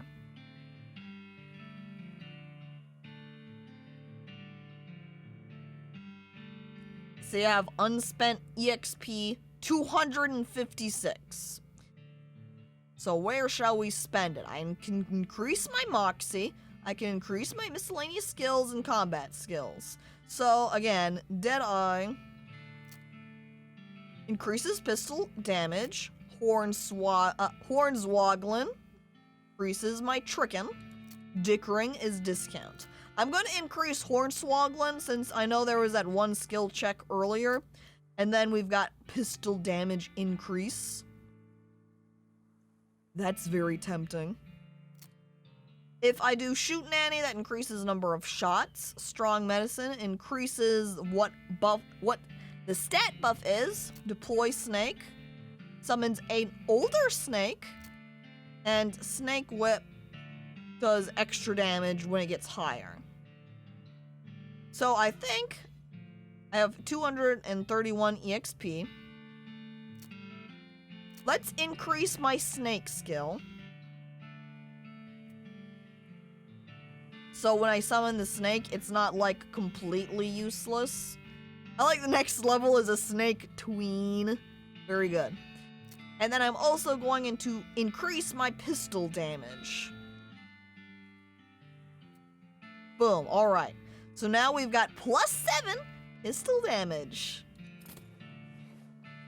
I wonder how powerful I am now. We'll need to get into another fight so I can test it, huh? I use my binoculars, and I see Coal Ridge Mine. You climb down from the watchtower and pitch the binoculars in a nearby trash can, because we want to keep Fort Cowardice beautiful. Don't just throw your trash randomly on the ground. No, no, no, no. Make sure you throw it into the garbage bins. They're provided for a reason, not so you can use the world as your garbage bin. Let's go ahead and head over to Button Willow's store. As you're riding along, you see some braided fuses sticking out of a nearby rock. Investigating it more closely, you see that somebody drilled a hole in the rock and inserted a bunch of dynamite, but apparently lost interest and wandered away without setting it off. Or maybe they were just out of matches. I don't know, but it's my dynamite now. Finders keepers. And here we are at the store. Ow. Ow. Oh. Dang cacti. That hurts. Alright, it's time to go shopping now. At first you're excited because you think this is a barrel full of pickles, but they turn out to be novelty rubber pickles. Aww, I thought I was gonna be able to buy us a nice pickle snack. Like, this one even is just empty. Oh. The woman behind the counter stares at you with a huge grin on her face. She gestures at the goods she's got for sale. I take a look. A pickle famine. Oh my god, what if it's conspiracy? Do you remember that Gherkin gang and they were pickling people? What if they've gone around and have purchased all of the real, normal cucumber pickles out and around? And they're going to instead start selling their human pickles to people?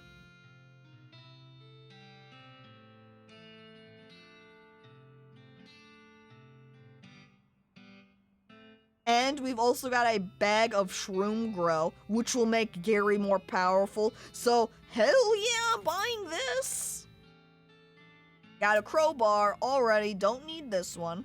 Dessert eaten and drinking. This book contains everything you need to know to turn the harsh, unforgiving desert into your own personal buffet. The best part is that the buffet also has an open bar. Rather expensive though at $13.50. Maybe hold off on that. These needles, extremely cheap. I'm gonna buy both of those. I'm gonna guess we'll probably find a pickaxe and hammer at some point based upon the fact that we found all of the other tools somewhere. So we'll pause. I will go ahead and maybe purchase another pair of disposable binoculars. And this snake oiler book is only $2.70 meat, so I'll buy that too.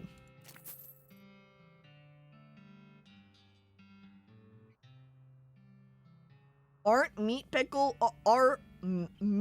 pickled just sausages? I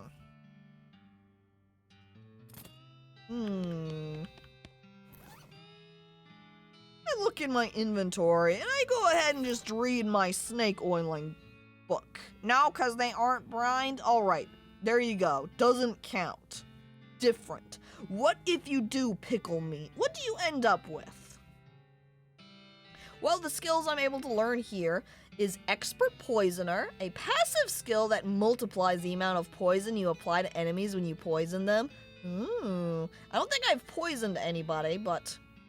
And I also feel like I should maybe focus on one set of types of skills. I'm gonna end up, like, distributing my points across too many different places here. But compared to these other choices I have, being good medicine, bad medicine, I'm going to learn the Expert Poisoner one. Got so distracted thinking about new kinds of poisons that you misplaced the magazine? No! Oh, man. That's all there is from that magazine, then. I give this bag of shroom grow over to Gary. He has become more powerful.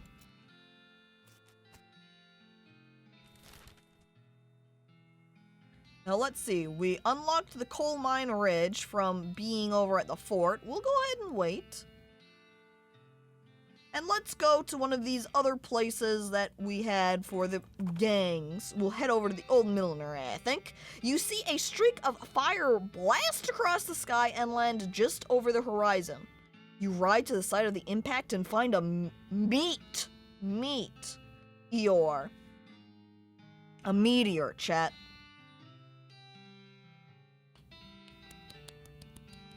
Good. That's a comedy joke. I'm laughing. Very, very good. I pick up the loose pieces around the crater. 703 meat? Oh, fuck. That's a lot of meat. Nice. Imagine how bloody everyone's pockets are. And their hands. Are they bloody, though? I mean, we could have bled out the meat beforehand. Our hands would certainly be dirty, though. That is true. That's a mighty amount of meat. Hell yeah. I think I spent, like, approximately that, maybe just a little bit more at the shop, and now I've basically got it all back right away. And hello there, Zombie Die, and welcome to the stream. And look at Gary, I think he's trying to tell me something. That's why he's dancing around again with the exclamation points. All right, Gary, what do you have to say? Hey there, Gary. Oh, nearly a weird cave. What? Gary was out here once finding a cave of humming. Ooh, very strange. Ooh, too scary though. Oh. Huh. It sounds interesting. Discovered a new map location, the Humming Cave.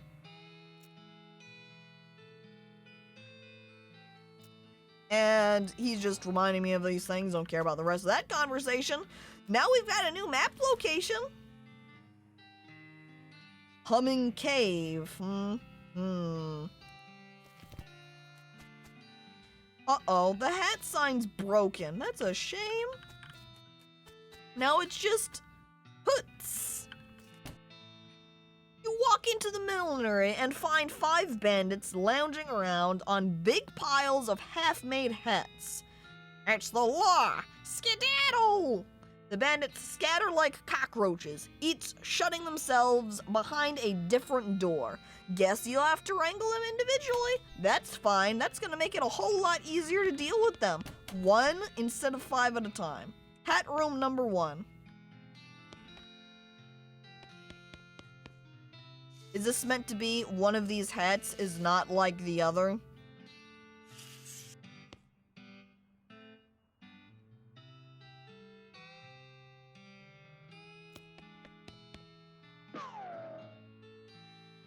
Yep, well. Alright, there's hat room number 1. Yup-ish? Well, we'll see. Here we go. Dents, you don't know much about hat making, but you know this doesn't make any sense. And then there's just like a bunch of random hats. So now you have to look again. So, that one moved. I saw it twitch just a little bit. And hats? They don't move unless they're, you know, cursed or alive. So it's this one. How? Next room. Okay? We need to look carefully. What's different? Like, on the other hand, you could be looking for a hat. Like, if all of the hats were twitching, except one, then maybe that would be the one to point out. Now, they're all much more similar here. What's different? Let's go over here and maybe look at the liners. Given the quality of the one-liners around here, you don't need multiple. If I walk past any of them, do they do something different?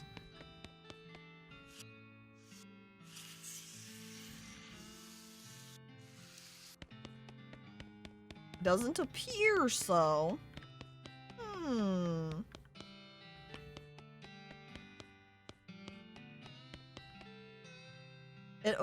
And their brims all look like they're the same. The dips also. Would there be any other minute differences between these hats? Like a very slight brim difference? It's hat room 3. We'll come back to this. Let's peek into hat room 4.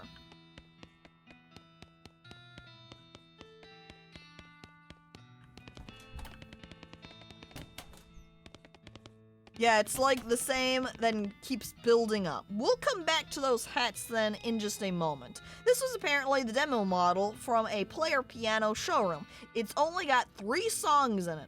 They're all children's versions of traditional songs that are in the recently invented public domain, and they're all set up to play just the first few seconds on a loop.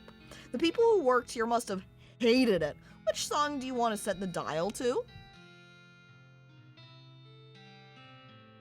Well, we've got the Yellow Rose public domain, my old public domain at home, public domain Joe. We'll start with the first one. And we'll also, wait, I don't have lock picking. Can't pick the office lock.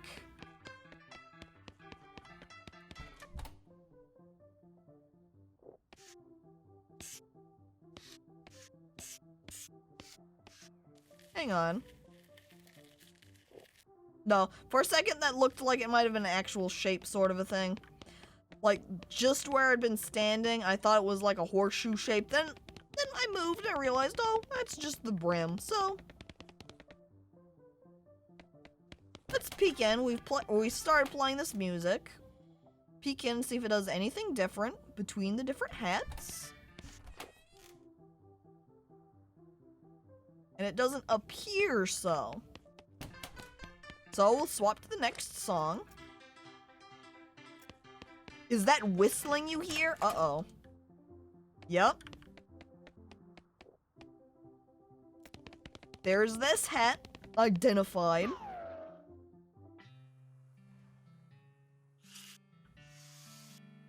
Okay, only 2 more people to go.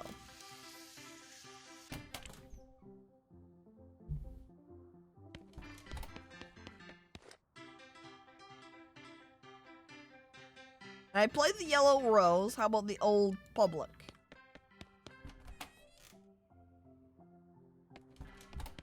Yeah, since nothing popped up for that, I don't think it's going to do anything. I also have, like, the jaw harp. It'd be humorous if I could just play this like crazy and then somebody from in here was like, please stop. Oh, I also have this black hat. What if I temporarily put that on? Hey guys, I'm one of you. It's cool. It's cool.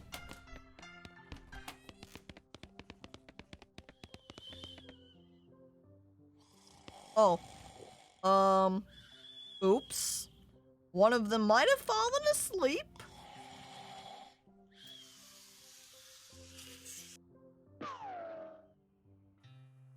Now he's taken care of. Last guy. This room. You interrupted their nap? Hell yeah, I did. Fuck 'em.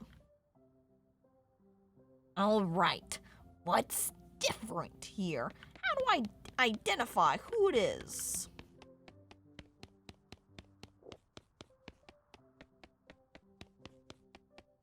There has to be something different, or something I can activate to make it different. Are you asking? Not quite. It's more like commenting out loud at the moment, I suppose. I am just going to peek around and see if there's anything else I can do out here, but it doesn't appear like it. Caco, it's right there. Uh-oh. I'm basically blind, then.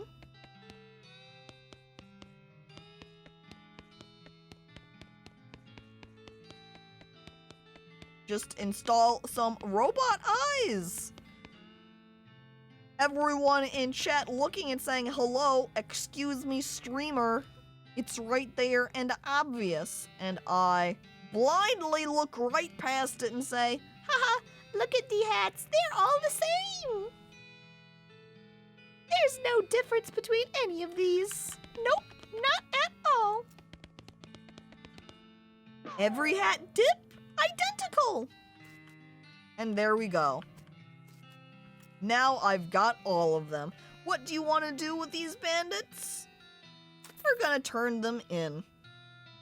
I match the black hat bandits back to dirt water on the end of a rope and lock them in the town jail. Where'd you find them? That old millinery? Yep. Oh, of course. You know, bandits would be a lot harder to find if they didn't keep picking such thematic hideouts for some reason. Anyways, here's your reward. It actually almost worked out for them, but they weren't very good at hiding. Turn them into meat, gather them up, give them to the Gherkin gang, and then say, just see you to them. So this is all that we've got left for the gangs, is the Gherkin gang. Very good. Let's talk to Gary here. Gary looks around excitedly. Ow! Hustling! Oh, oh, oh, and over there, bustling! Wow! Oh, Gary loving this place. Well, it is certainly more interesting than Boring Springs. I mean, you know, when you name your town Boring Springs, just in the name even. All right, but we went through, we took down several gangs, we got some exploration in. Gloskin coming in at a bad time because, I might be ending the stream now. Welcome to the end of the stream. I swapped my screen. It's been a longer time now. Thank you, everybody, for coming on by to watch. And now several people were putting in points there at the start of the stream for the emotes. So we've got 5 drops put in, so let me just update that. Small text. And I'm just going to have it go over the maximum, and when we actually make the next emote, I will go ahead and reset the amount. So, yes, a reminder for everyone here in chat, 1 Saturday will be the next Better Twitch TV emote created at the start of the stream, which Petri is going to be present for because the Saturday is also the co-op Petri stream. Look at, see, Petri coming in here looking extra cool, and I can see Ragin Sleepaholic also coming in at the end. Sorry, Ragin. Welcome to the stream at the end. Anyway, co-emoting, exactly. And then on Sunday will be chat's choice for The Sims 3. So, be excited and prepared, chat. And more channel points laid down also. So let me just, boom, increased, check. And then I will also navigate over to see if I've got anyone that I can raid. And it doesn't look like it, so it's just going to be off into the void for today. Oh well.